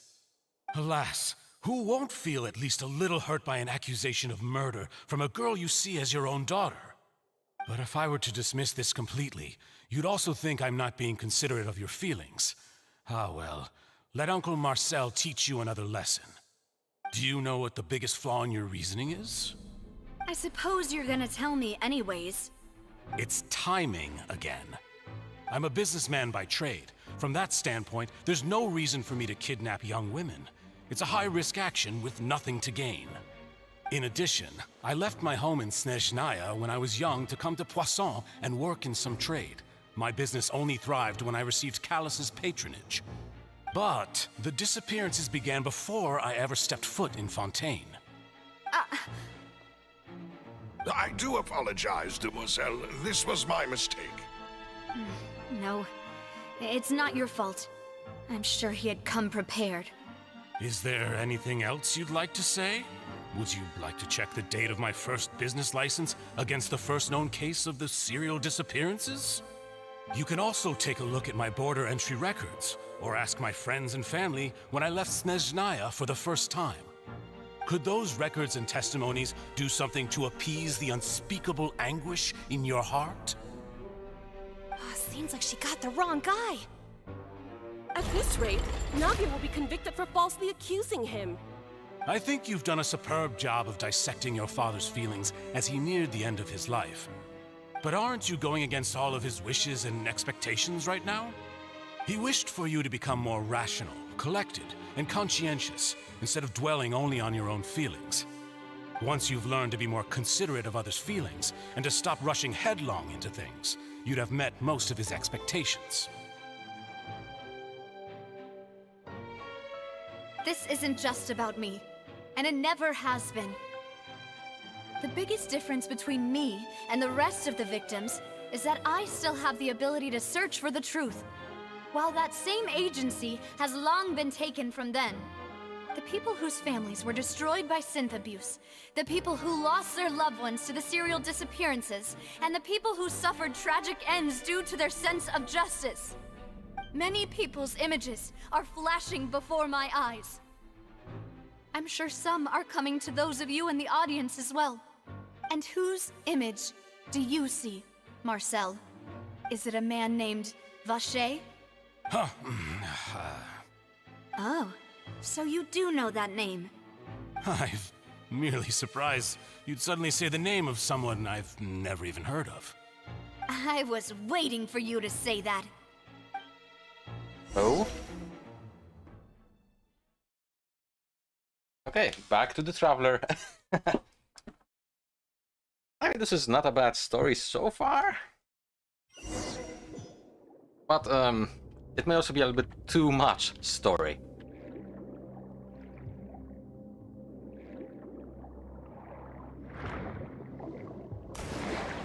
Oh! Okay! Okay, Traveler. I'm gonna be a dolphin. Oh wait, that's a wall. What is that? Oh, that's a door of resurrection. Party setup. No, we're not changing our party.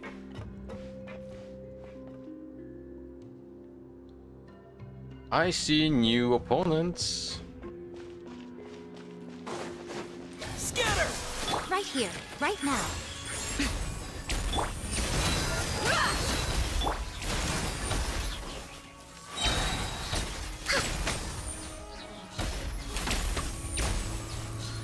You are gone, yep. Okay, Recon Dog Mech.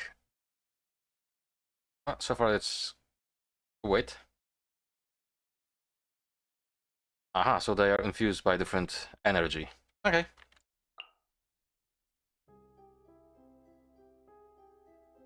Okay. That's a trial, ain't it? Whoa! Oh no, it's a Floor lift. is going up! Is it because of this mechanism in the middle? That guy really prepared a lot of stuff for this place.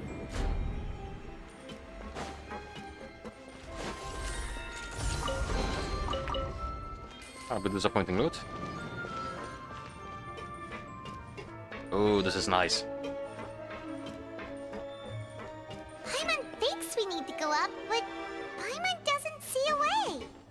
Let's take a look around. Maybe we'll find a hidden mechanism that'll show us the way up.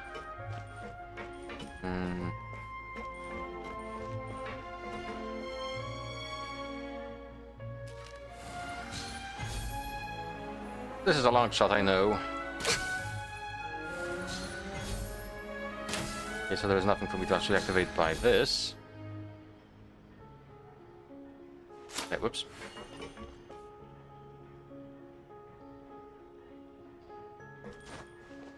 Well, there are enemies down there, so I'm guessing I have to go... Yep.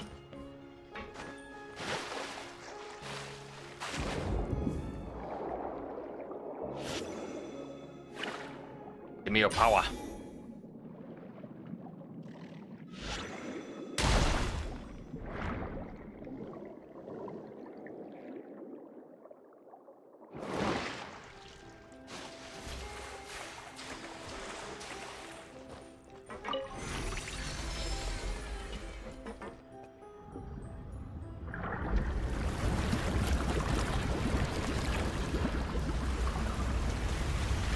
Huh.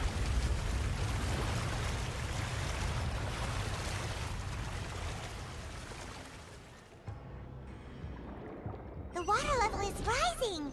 Now we can swim to the top. But this is still a ways away from where we need to go. Oh yeah, I wonder, can actually other characters do the same thing?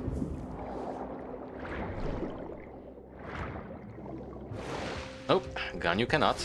Oh well.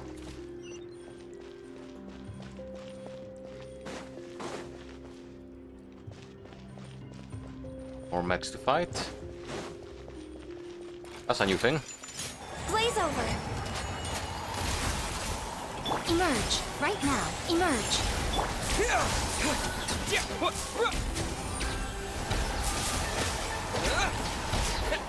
Okay, they do a launch attack. Propagate!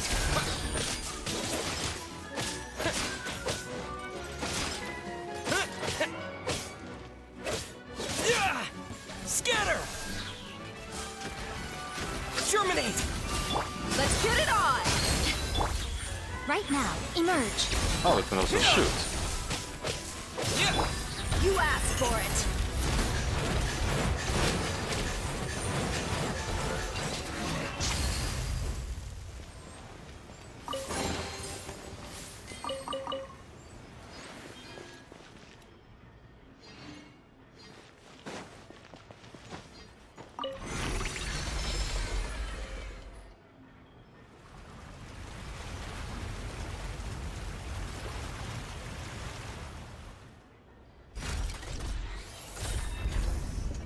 Okay, lovely. We have an entrance. Now the path is clear. Let's go. Also, I'm curious to check what's here, if anything. Oh, an invisible wall, that's what's it over here.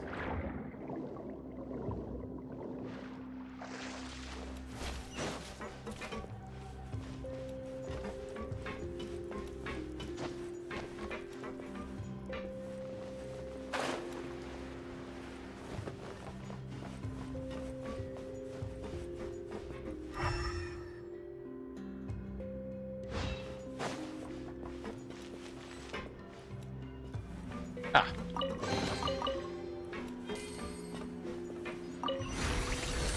I mean, it's not much money, but still, it's money.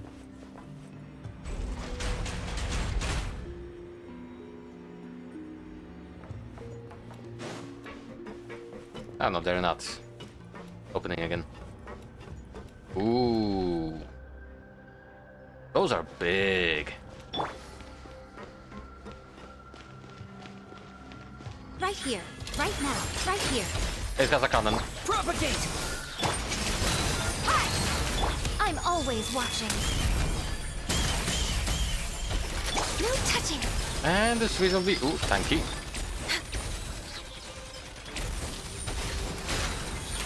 This is cool.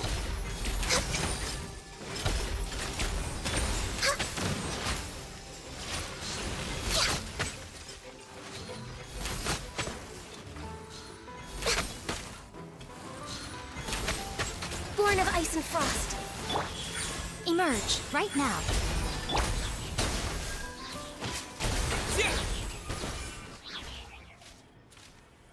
Yeah, those mechs are gonna be fun to fight.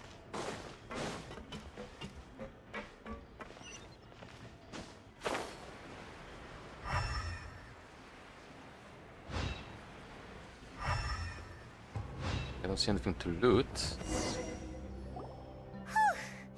After all that, we finally made it to the innermost sanctum.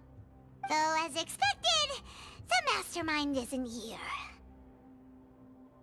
If I'm not mistaken, he's being charged by Navia as we speak. That's right. Then let's hurry up and find some evidence so we can get back to the Opera House and help Navia. Yep, that's the plan.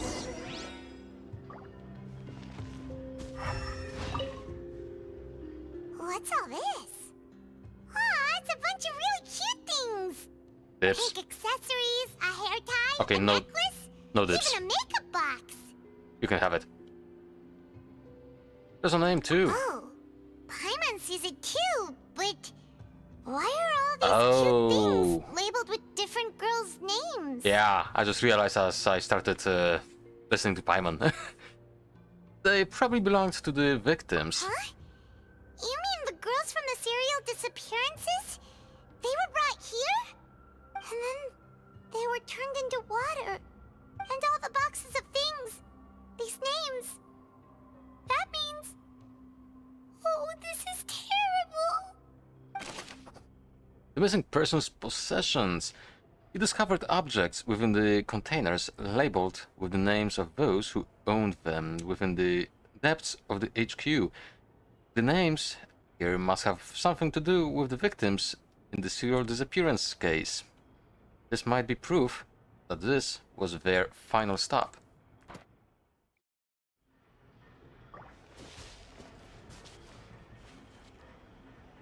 Okay, so this counts as one, I guess.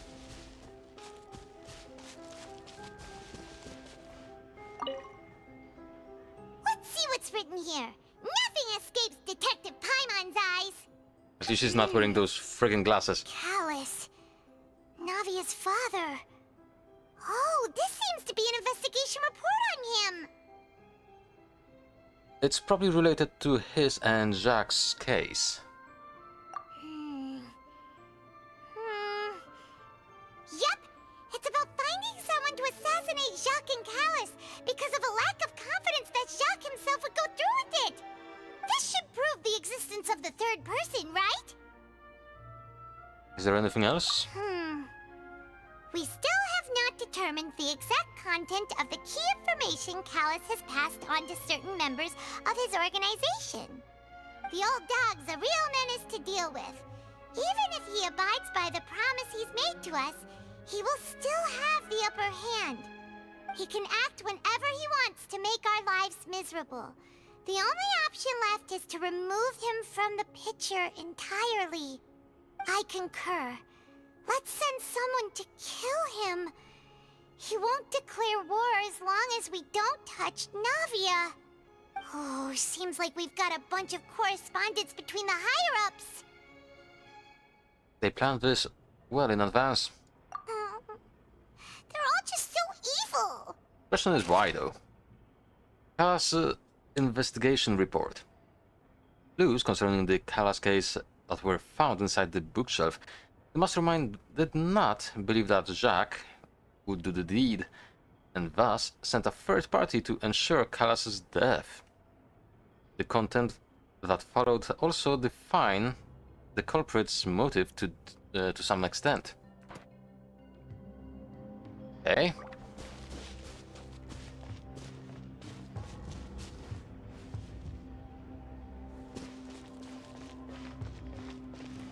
Bottles, that's probably the seawater. Whoa! There's so much Oh no, it's scent Sif. here! And so many bottles of ingredients that probably just contain the waters of Okay. the primordial sea. There are so many. Mixing in progress, ready to drink, stock sample? Huh. They've also got all the synth pretty clearly labeled. Whoa, there's even fruit-flavored synth? Well, that definitely proves that this is where they produce synth. Yep, it's super obvious. Synth, a popular potion circulating quite widely. It gives the drinker a very pleasant experience for a short time, but its side effects are equally strong. The producer uses these special characteristics to earn a massive profit from its trade.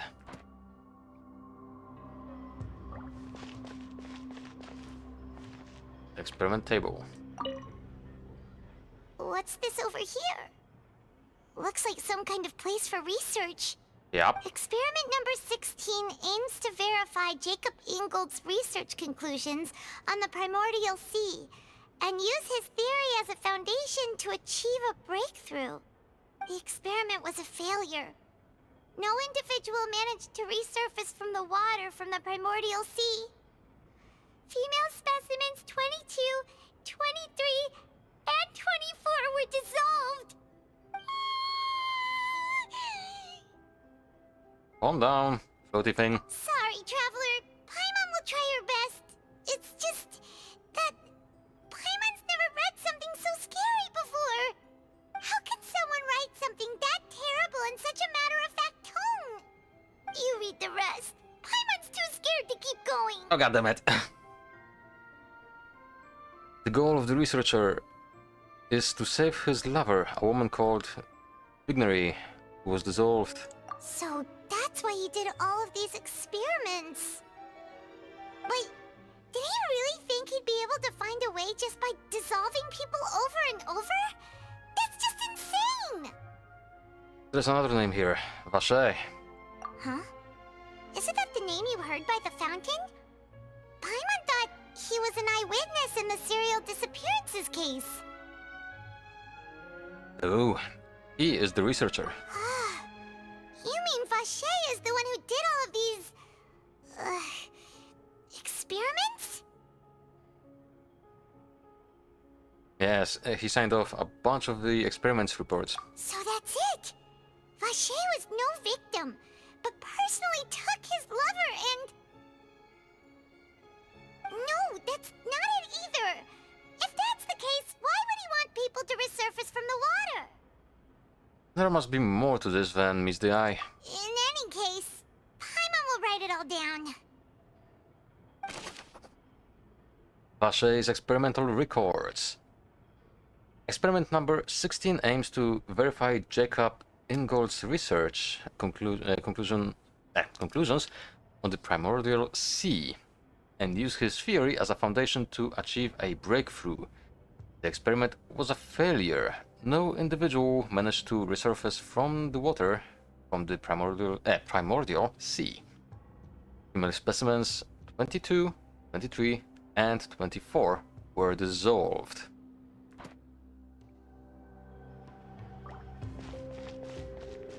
Well, shit. Oh, invisible wall. I love invisible walls, said no one ever. Oh yeah, and also specialist mech, surgical survey mech, area alert mech, and suppression specialist mech. Jesus. Thank you for the gems. I think we are still missing something here. Oh. Oh, look! There's an important looking basin over here, and it's full of water. That must be the water from the primordial sea. That means this is where they make all the synth, and that special water is the main ingredient. If you dilute it with normal water, you'll get synth, but the pure stuff can dissolve a human. Paimon will take notes on this incriminating evidence. Primordial seawater pool. The pool found within the HQ is filled with water from the primordial sea. The mastermind can use this to create synth and directly use it to dissolve people. We've looked at almost everything here, and it seems like our theories were spot on. But Who really is this Vache? I'm thinking it may be the uncle. yeah, we haven't found anything that reveals his true identity.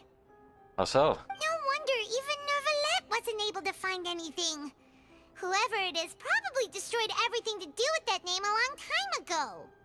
That way, even if we bring all this back to the opera, we won't be able to identify the true culprit. Clever, but maybe not clever enough. Let's look again. Sure thing. Paimon won't admit defeat to this guy either.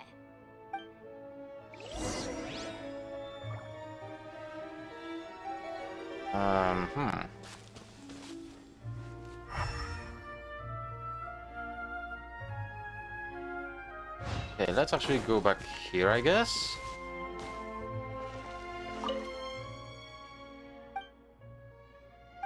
Okay, nothing here.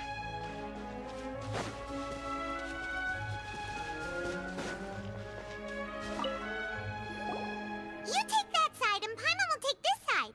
Check everything carefully. We'll find something for sure.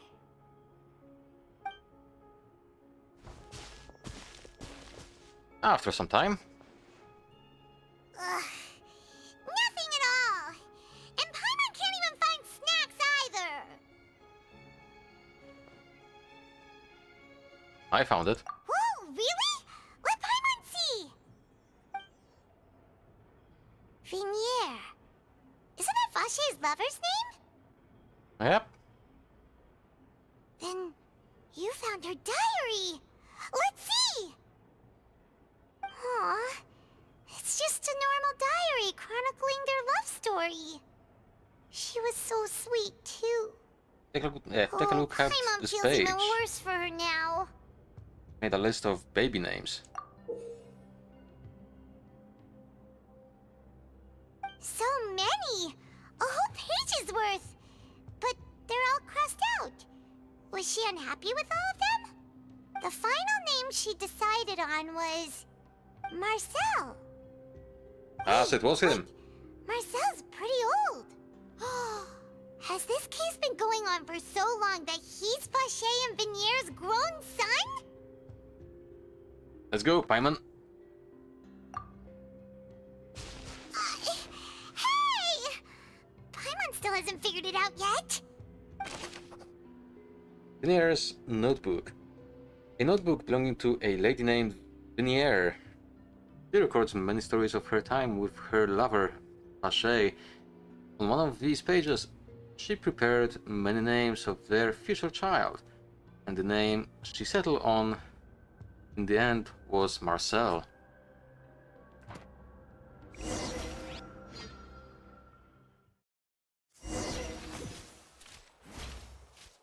And whose image do you see, Marcel? Is it a man named Vache? Oh, so you do know that name. I'm merely surprised you'd suddenly say the name of someone I've never even heard of. I was waiting for you to say that. Navia! We're back! As expected of my partner. I just knew you'd return in the nick of time. Just how often do you intend to flout the rules of this court? It's all right, Monsieur Nervalette. Given their confidence, I expect they've found the crucial evidence. So you've never heard of Vache?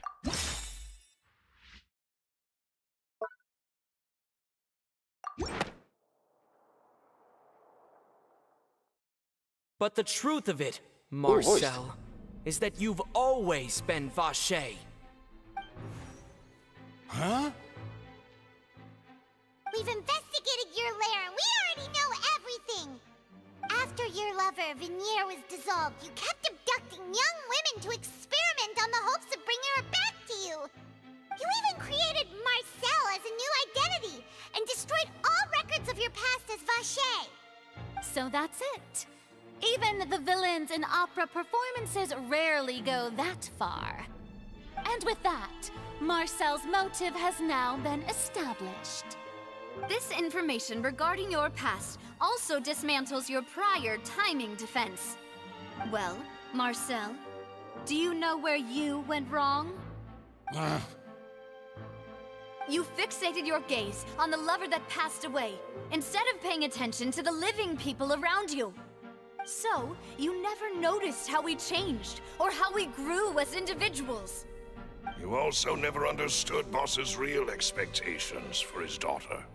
Or our determination to see things through. Your determination. Mr. Marcel, please speak up now if you would like to defend yourself. Otherwise, the trial will move on to the next stage. Do you really think I wanted to do any of this? Pay attention to you? What for? Have you ever paid attention to me? Ever empathized with my pain?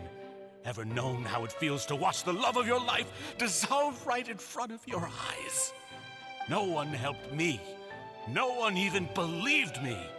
All those decades ago, even the officers from the Maison Gardiennage were laughing at me. They said there's no way a human being can turn into water. So I must have gone mad from grief. Vinier's death was brushed away by all of you as if it didn't matter at all. Well, now you know, don't you? Ha!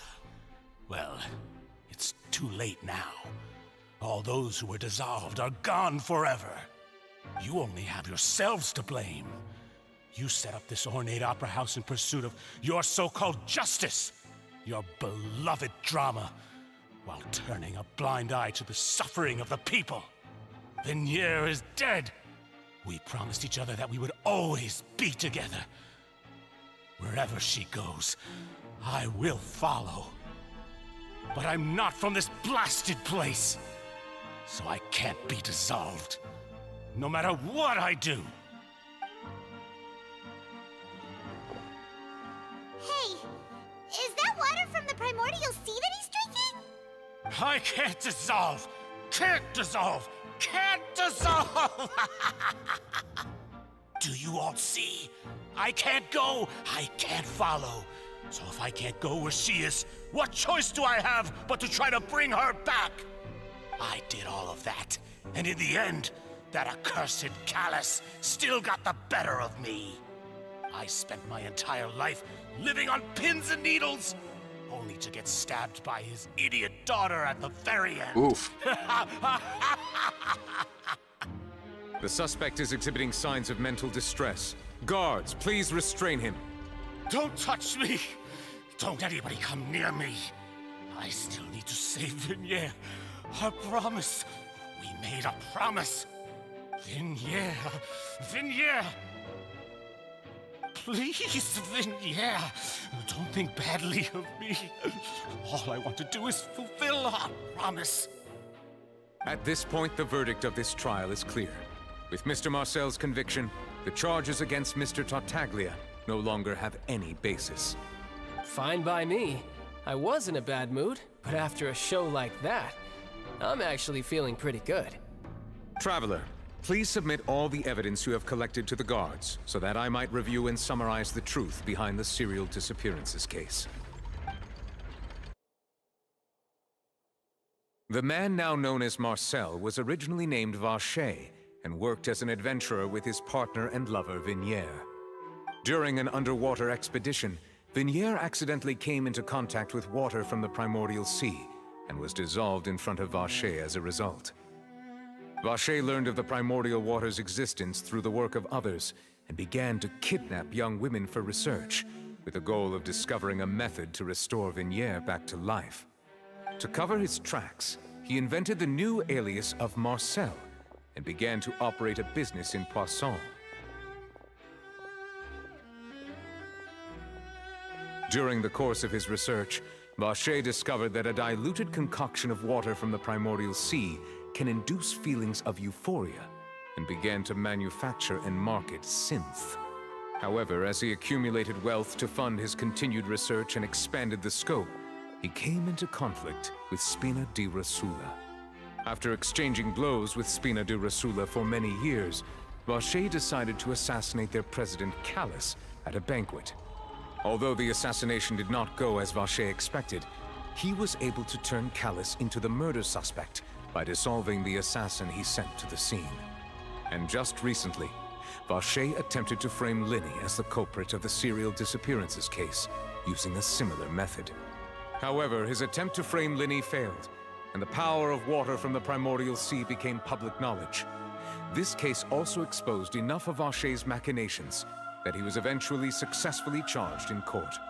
Thus concludes the enigmatic history of the serial disappearances case, with the truth revealed to all.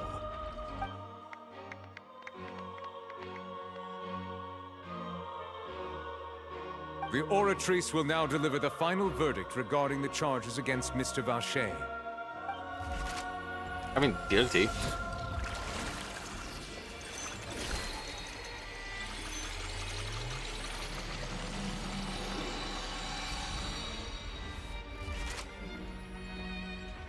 According to the judgment of the Oratrice Mécanique d'Analyse Cardinale, Mr. Vacher is guilty.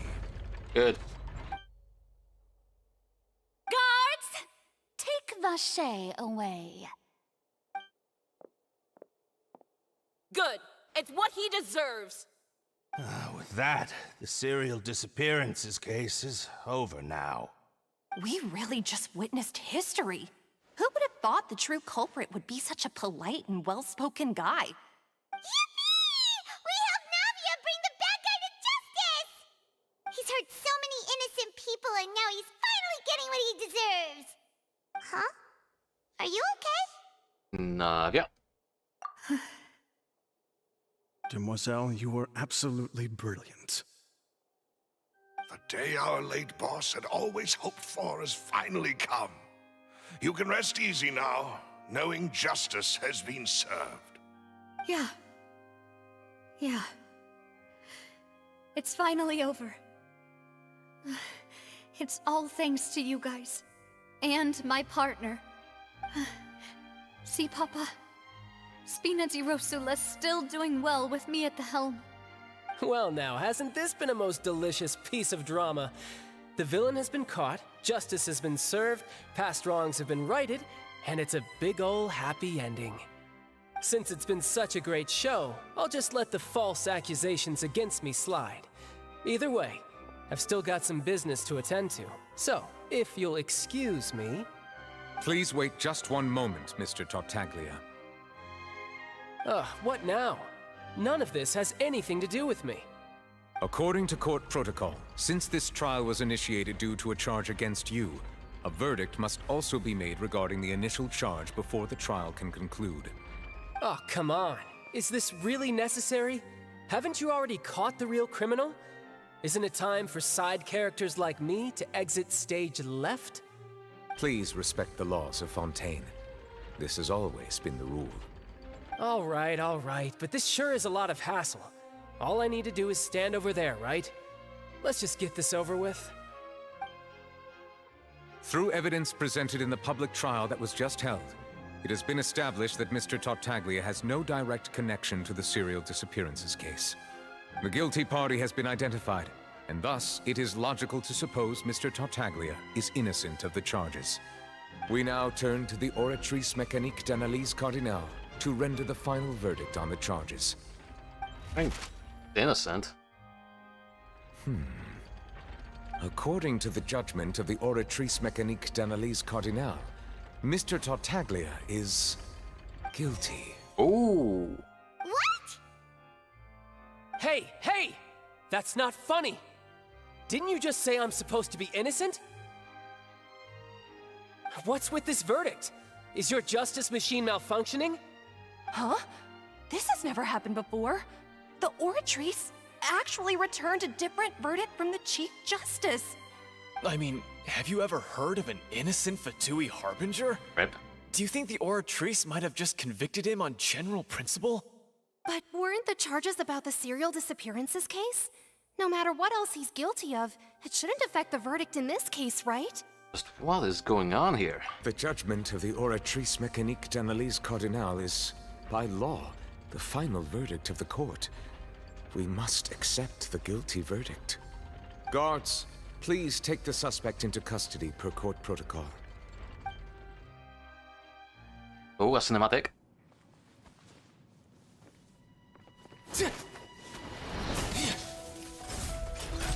So this is how justice is done in Fontaine. What a joke. You've got your rules. Delusion. Well, I've got mine too!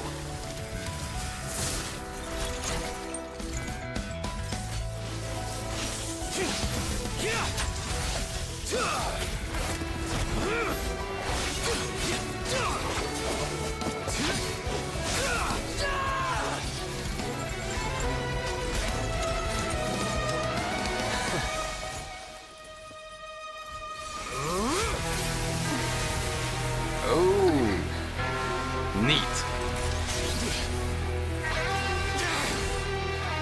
He's activating his spell legacy!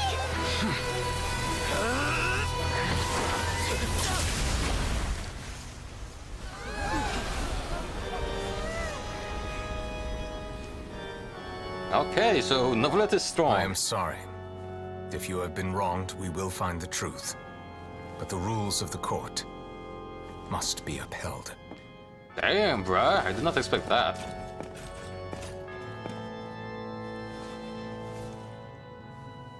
Huh.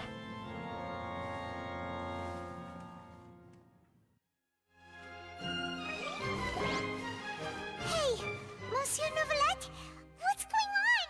Shouldn't they have been cleared already? Apologies.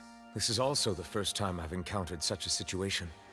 However, according to the rules established at the conception of Fontaine's court system, the Oratrice's judgment is the final verdict of the court. All I do is follow court procedure. As for why the Oratrice arrived at the conclusion it did, you should probably ask someone more knowledgeable than me. If even the Chief Justice doesn't know, I have no choice but to ask the Archon herself. Why are you looking at me? I had nothing to do with it! I don't know what happened there either. Hey, stop staring at me! What does Lady Verena mean by that?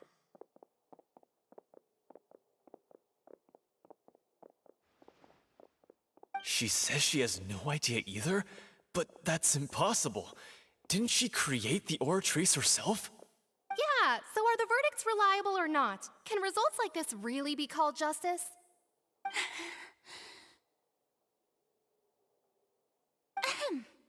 My dearest citizens, And there goes the act. did you really think we'd allow an incorrect verdict to be handed out in this court?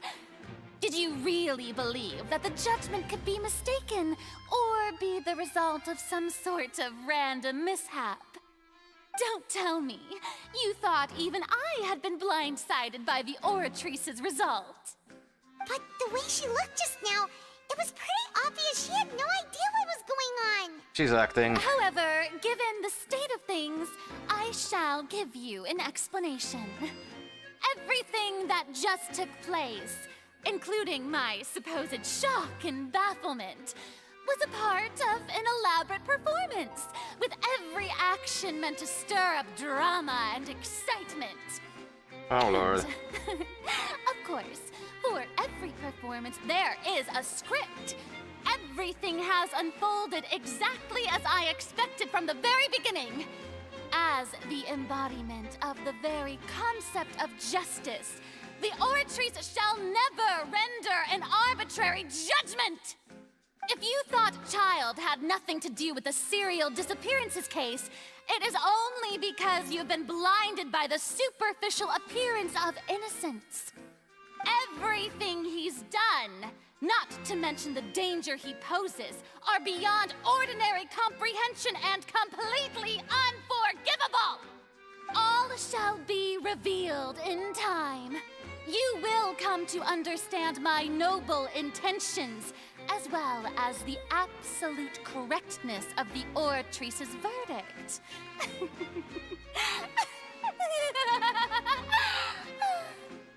Now, having said that, although I hate to leave things hanging in suspense, it is now time for this performance to end.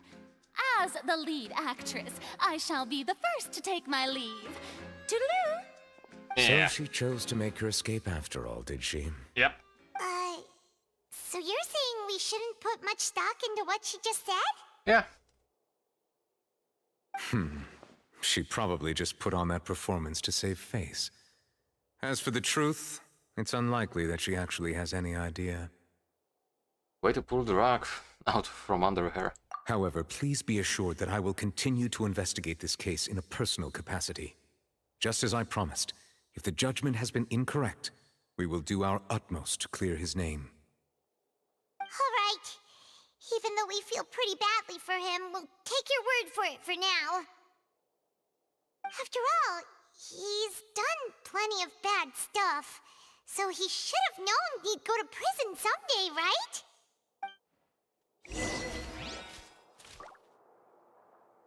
Well, damn. Actually, can I talk with you? Oh, Monsieur Nervalette!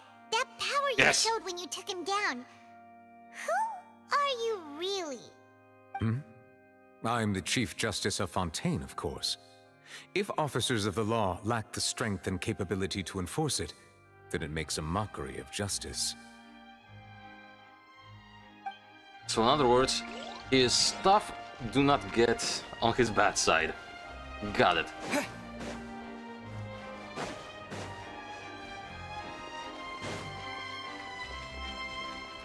But yeah, character I thought I would dislike, I ended up really liking actually. Novelette is cool. Oh. Hey, what are you doing? Quick, stop him! Traveler! Hey! Traveler! Marcel! What are you doing over here?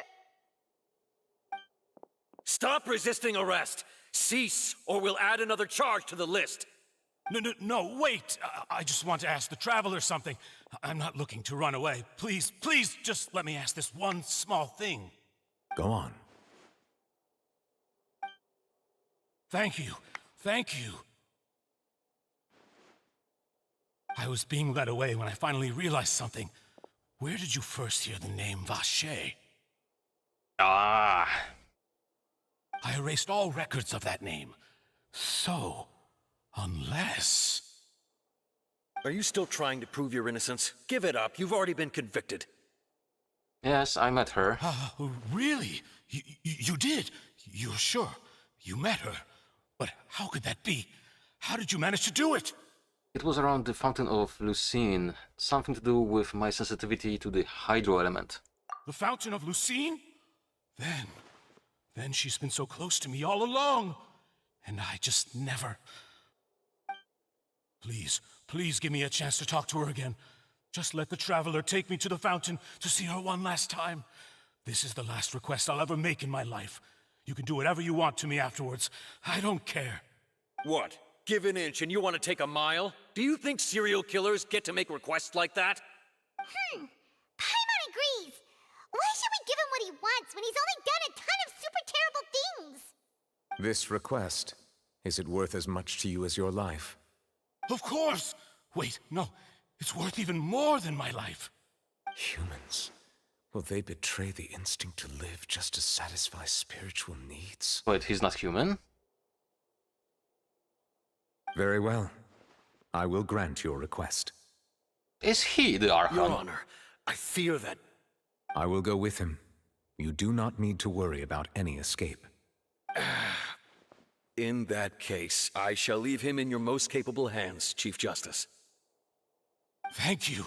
Thank you, Your Honor.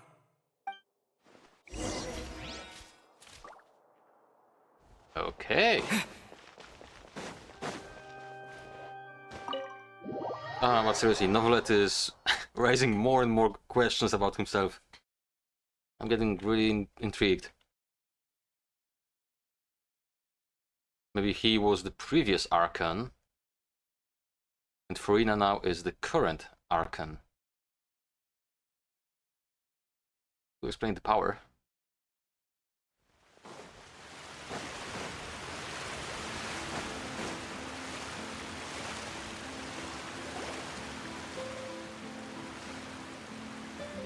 Is this the place? You said she's here, but what do I need to do to see her? Back then, I drank water from the primordial sea. It heightened my sensitivity to the hydro element. Yeah, and even Paimon could hear her after drinking that thing. Didn't you just drink a lot of it on the stage as well? Oh, in that case... Vache! Ah! Yes, that's it! So you heard it too! Vignier, it's me! It's me, Vache! Vache? Vache! I'm here! I'm here! Where are you, Vignier? I'm coming for you. I'm finally here for you. Hey, wait! Be careful! Hey, wait! Vignier, is that you? It's me, Vache! Vignier! Vache? Why did you come? Didn't I say? You don't need to look for me. You look a lot older than I remember. How long has it been? It's been more than 20 years. I've suffered for over 20 years since the day you left. All this time, only the thought of bringing you back has kept me alive. Nothing else mattered to me. I must be dreaming. Who would have thought I'd get the chance to tell you all of my feelings like this? Vignier, you are my everything. I really don't know how I could live without you. But Vache, if you ask me, this world would be better off without you. Oh! What are you saying? If not for you, I would have finished my law degree and probably become a top-tier attorney one day. If not for you, I would have continued to pursue my love of the arts, and my works would have been displayed in the Palais Mermonia itself. If not for you, I would at least have been able to take care of my mother. And she would not have grown old and died alone, with nothing but the tears on her cheeks. It's all because of your selfishness, Vache. It's all because of you. You... Wait, you are not Vignier. Who are you? It's all of them. You're right. I am not Vignier. I am the sacrifices. Every woman who died by your hand, as our bodies dissolved, our consciousnesses flowed back to the primordial sea. Our thoughts circulated endlessly within the primordial sea, and we were no longer individuals, but we became one, just as streams of water come together in the sea. I'm Cressy. I'm Lemony. I'm Azine. The only one I am not is Vignier. Wow. Why? But then, where is Vignier? She doesn't want to see you anymore. Every tendril of her consciousness is avoiding you. This is what you get for your selfishness. Your selfishness robbed us of our lives and our futures. You said time and time again that you'd do any and everything for her. But did you ever consider whether she'd want to see you do the things that you did? If she would despise you for what you became? Holy crap.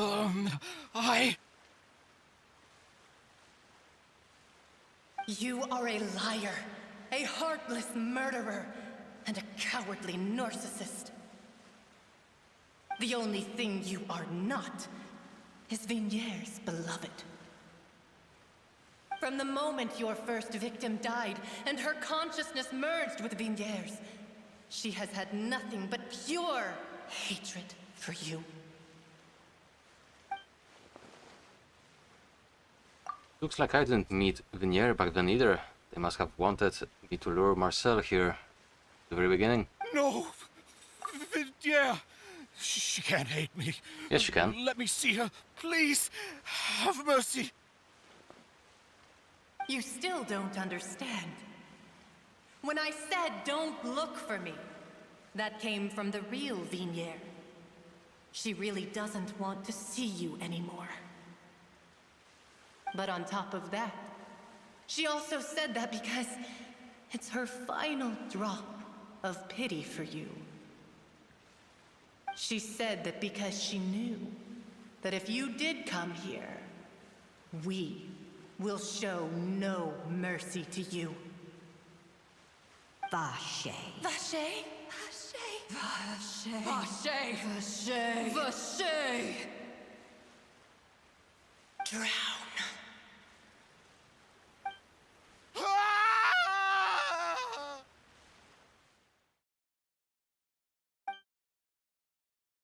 Later, the guards find that the culprit of the serial disappearance of young women... Damn it. That was way too fast.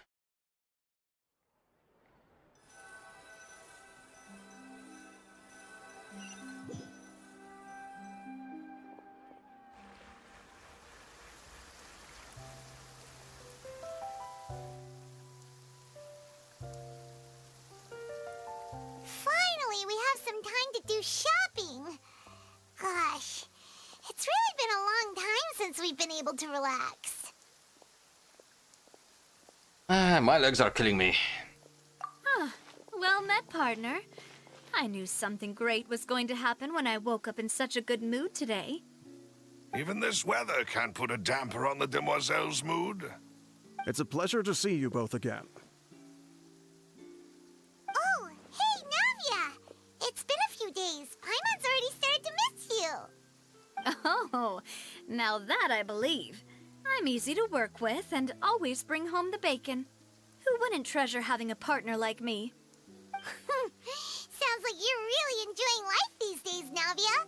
What have you been busy with since the trial? It's just been one thing after the other. I've been making non-stop trips between Poisson and the court since then.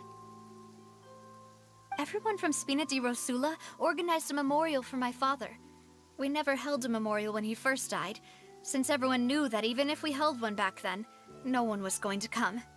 This time, though, everyone in Poisson, and even many people from the court, all attended. So his name's definitely been cleared now. That's what we like to hear. It's been the dearest wish of Demoiselle all along. That blasted stubborn fool. I was right to put my faith in him. I'm so glad I didn't give up on the case all those years ago. Things turned out as well as they could have. Oh, by the way, I ran into Charlotte just after I left the memorial service. Well, maybe it'd be more accurate to say I knew she would be there, and there was no way she'd just let me go. Huh? So you know Charlotte too? The Charlotte? Journalist from the Steambird? Yeah, way back when I first became the president of the Spina di Rosula, she was all over me. Wouldn't take no for an answer. I believe the story was called The True Heart of Darkness, Secret Tales of the Yellow Rose. To be fair, though, it was a really flattering feature. So, we've been on pretty good terms ever since. She was trying to lean on our friendship to get me to do an exclusive piece on the serial disappearances case. Oh yeah, she told us about that. She's always been super interested in that case, so now her wish has finally come true too. Anyway, I told her to make sure that when she writes about you guys entering the opera house with the critical evidence, that you both sound really cool. Now that's another thing to look forward to. We trust Charlotte's skills with a pen for sure. Oh, and in other news, I also took Clarand out for a meal. Oh, are you two on better terms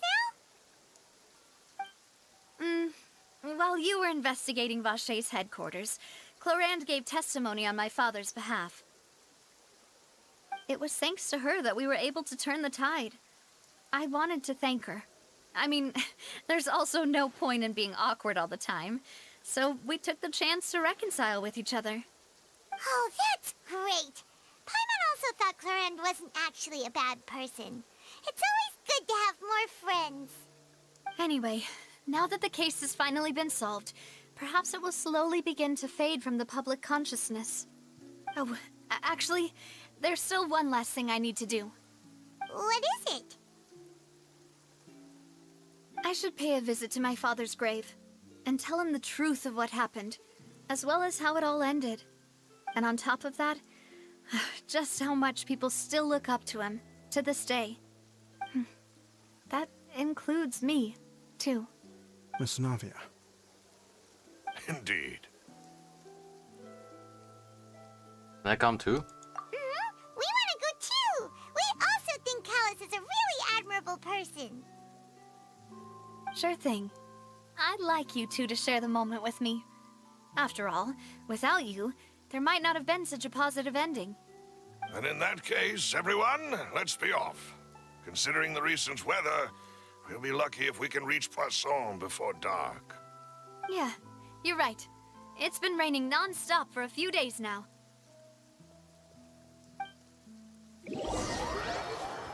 Okay, I'm guessing we are getting close to actually finishing the second act.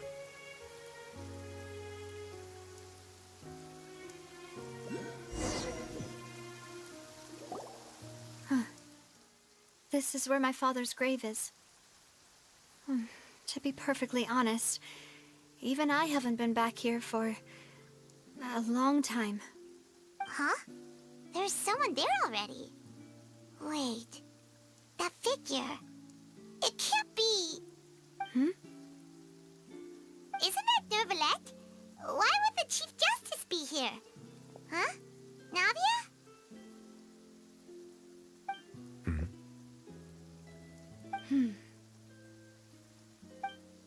My apologies.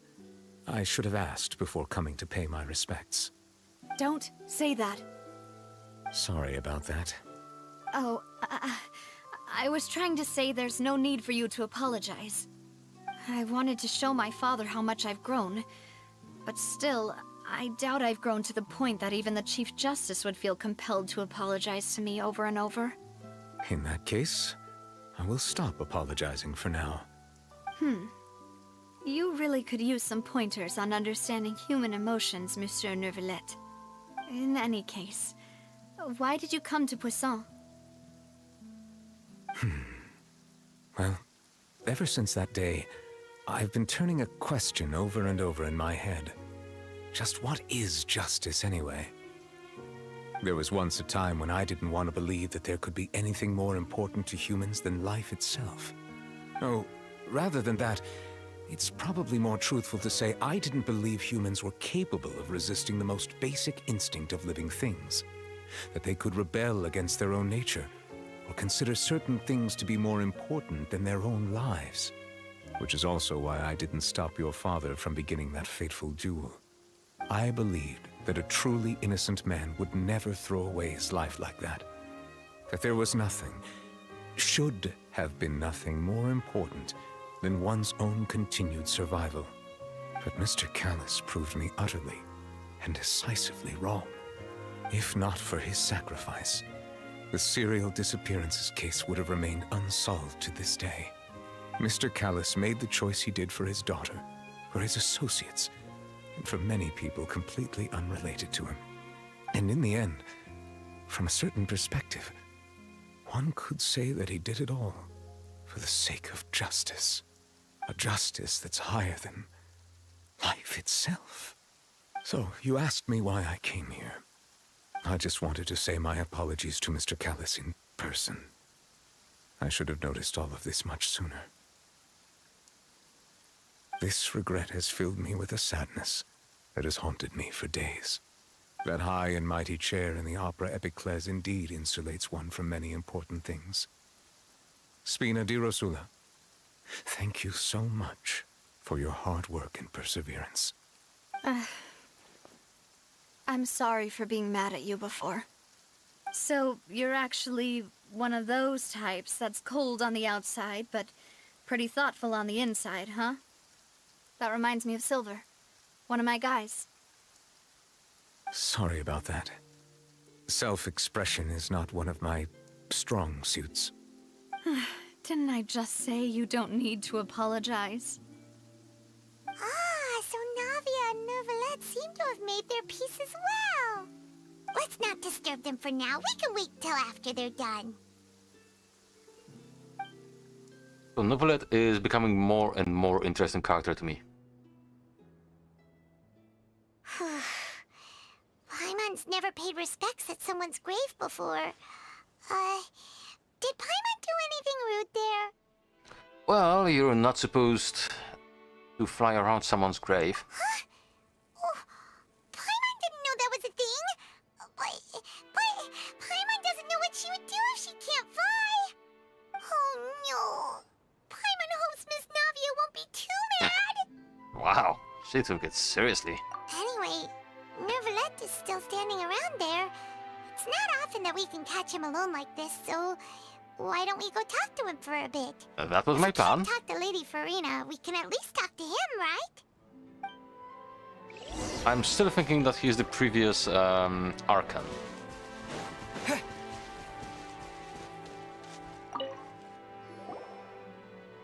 Oh, it's you two. Did Miss Navia invite you to come pay your respects to her father? Mm-hmm. We ran into Navia on the streets today, so we just followed her here. I see, I see. Then is there something that I can help you with? Well, it's pretty hard to run into you like this, since you're usually super busy.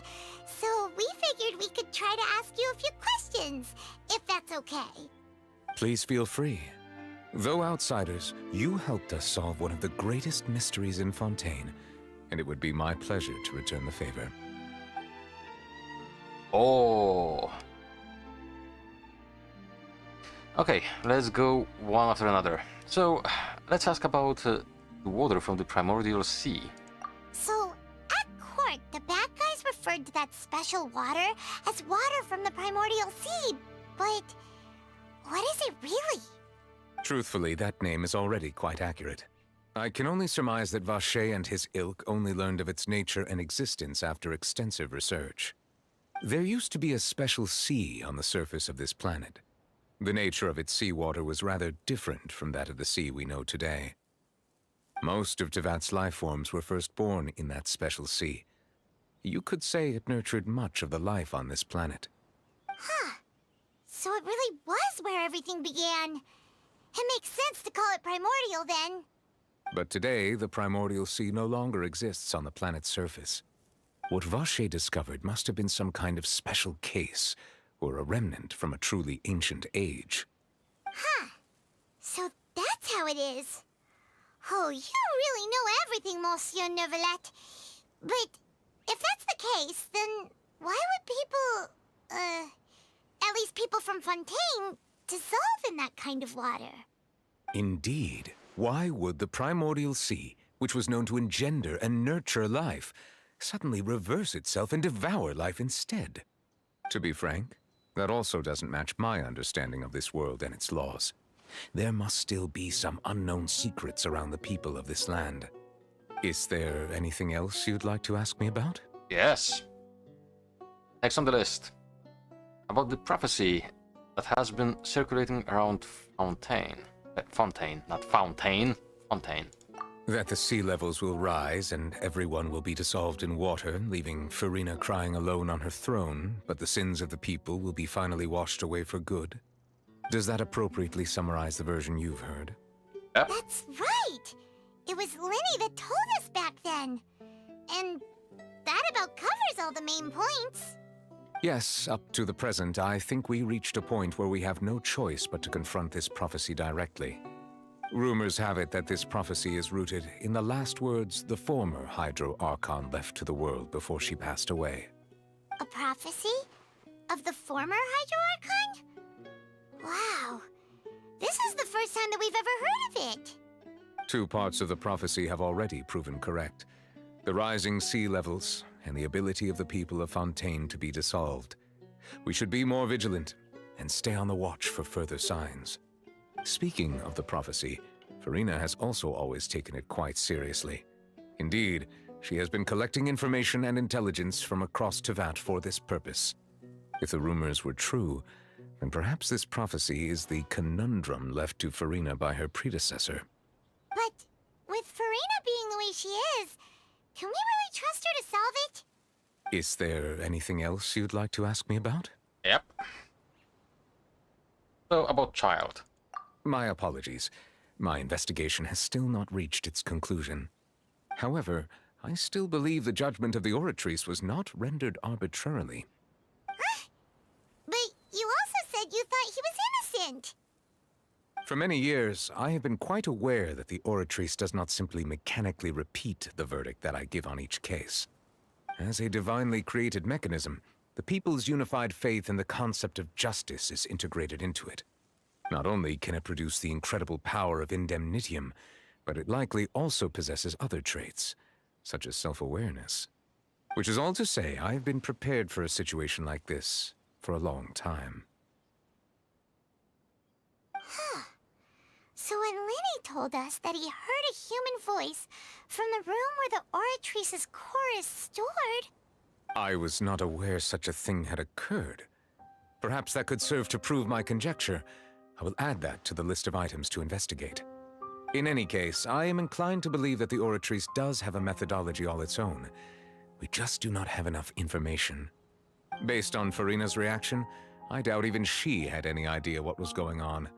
She managed to bluff her way through it, though, with her time-tested twin tricks of bravado and drama. While we do intend to get to the bottom of this, for now, we regret to say that the Fatui Harbinger will just have to bide his time in the fortress of Meripede. If we did incorrectly convict him of crimes he did not commit, we will most certainly compensate him to the fullest extent allowed by the law. If you ask Paimon, the only compensation he'll want is a no-holds-barred fight with you. Is there anything else you'd like to ask me about? Yep, there's one more thing. And it's about our sibling. Your sibling? Another blonde-haired traveler? I'm sorry, but I've never seen anyone who matches that description. If she ever stepped foot in Fontaine, I'm sure she followed our laws to the letter, and had no reason to appear on the stage of the opera Epiclese. Is there anything else you'd like to ask me about? No, that's all. I have no more questions. Very well. It was my honor to provide you with what answers I could. I very much enjoyed conversing with you. It will soon be time for me to leave this blissful tranquility behind and return to Palais Memornia. You really are super busy, Monsieur Neuvillette. Paimon thought you only came here to pay your respects today because you had the day off. Crime and villainy do not have the day off, and so justice must work around the clock as well. This is merely the nature of a justice's work. All right. You've got a point. Huh? Paimon just noticed that the rain has stopped.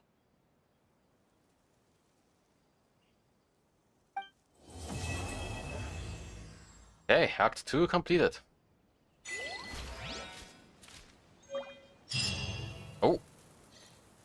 Oh, that's probably for the ascension.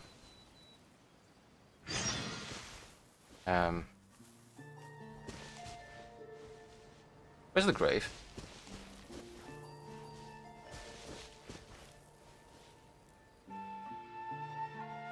Ah, it was here. Ah, but she's gone as well. So, does that actually begin Act 3 already? Oh. Have 14 days for this. Bird. Ah. Okay, so this will unlock our commission quests here, I guess. So, we are done with the archon quest for now. It was quite a lot of dialogue in this one. Jesus. I mean, this was more of a kind of Final Fantasy-ish way of leading the story, where you have more cinematics than actual gameplay. It wasn't bad. I actually enjoyed it, for the most part. There were some interesting cases being tossed my way, so not complaining at all. That's why I see you over there. And then again, I'll fetch it at some point, I guess. So, before we end, we reached 10 million Mora and 241 Primo Gems. I think I'm happy with that. So, the plans for now are, I will explore a little bit of the area, and possibly next time, or maybe in a video, I will beat up the bosses and, yeah, start doing the other quests that we missed. I mean, I still want to unlock this area, and apparently the weekly boss I was thinking about earlier is somewhere around here. I do not know where, but it's a Sumeru weekly boss. I think I know which one, but still. So, thank you for watching, ladies and gentlemen. As always, I saw people dipping in and out. Not as many as yesterday, but still, it's Sunday and I appreciate every single one of you. So, I hope to see you in the next one. Have a good one, folks. Bye!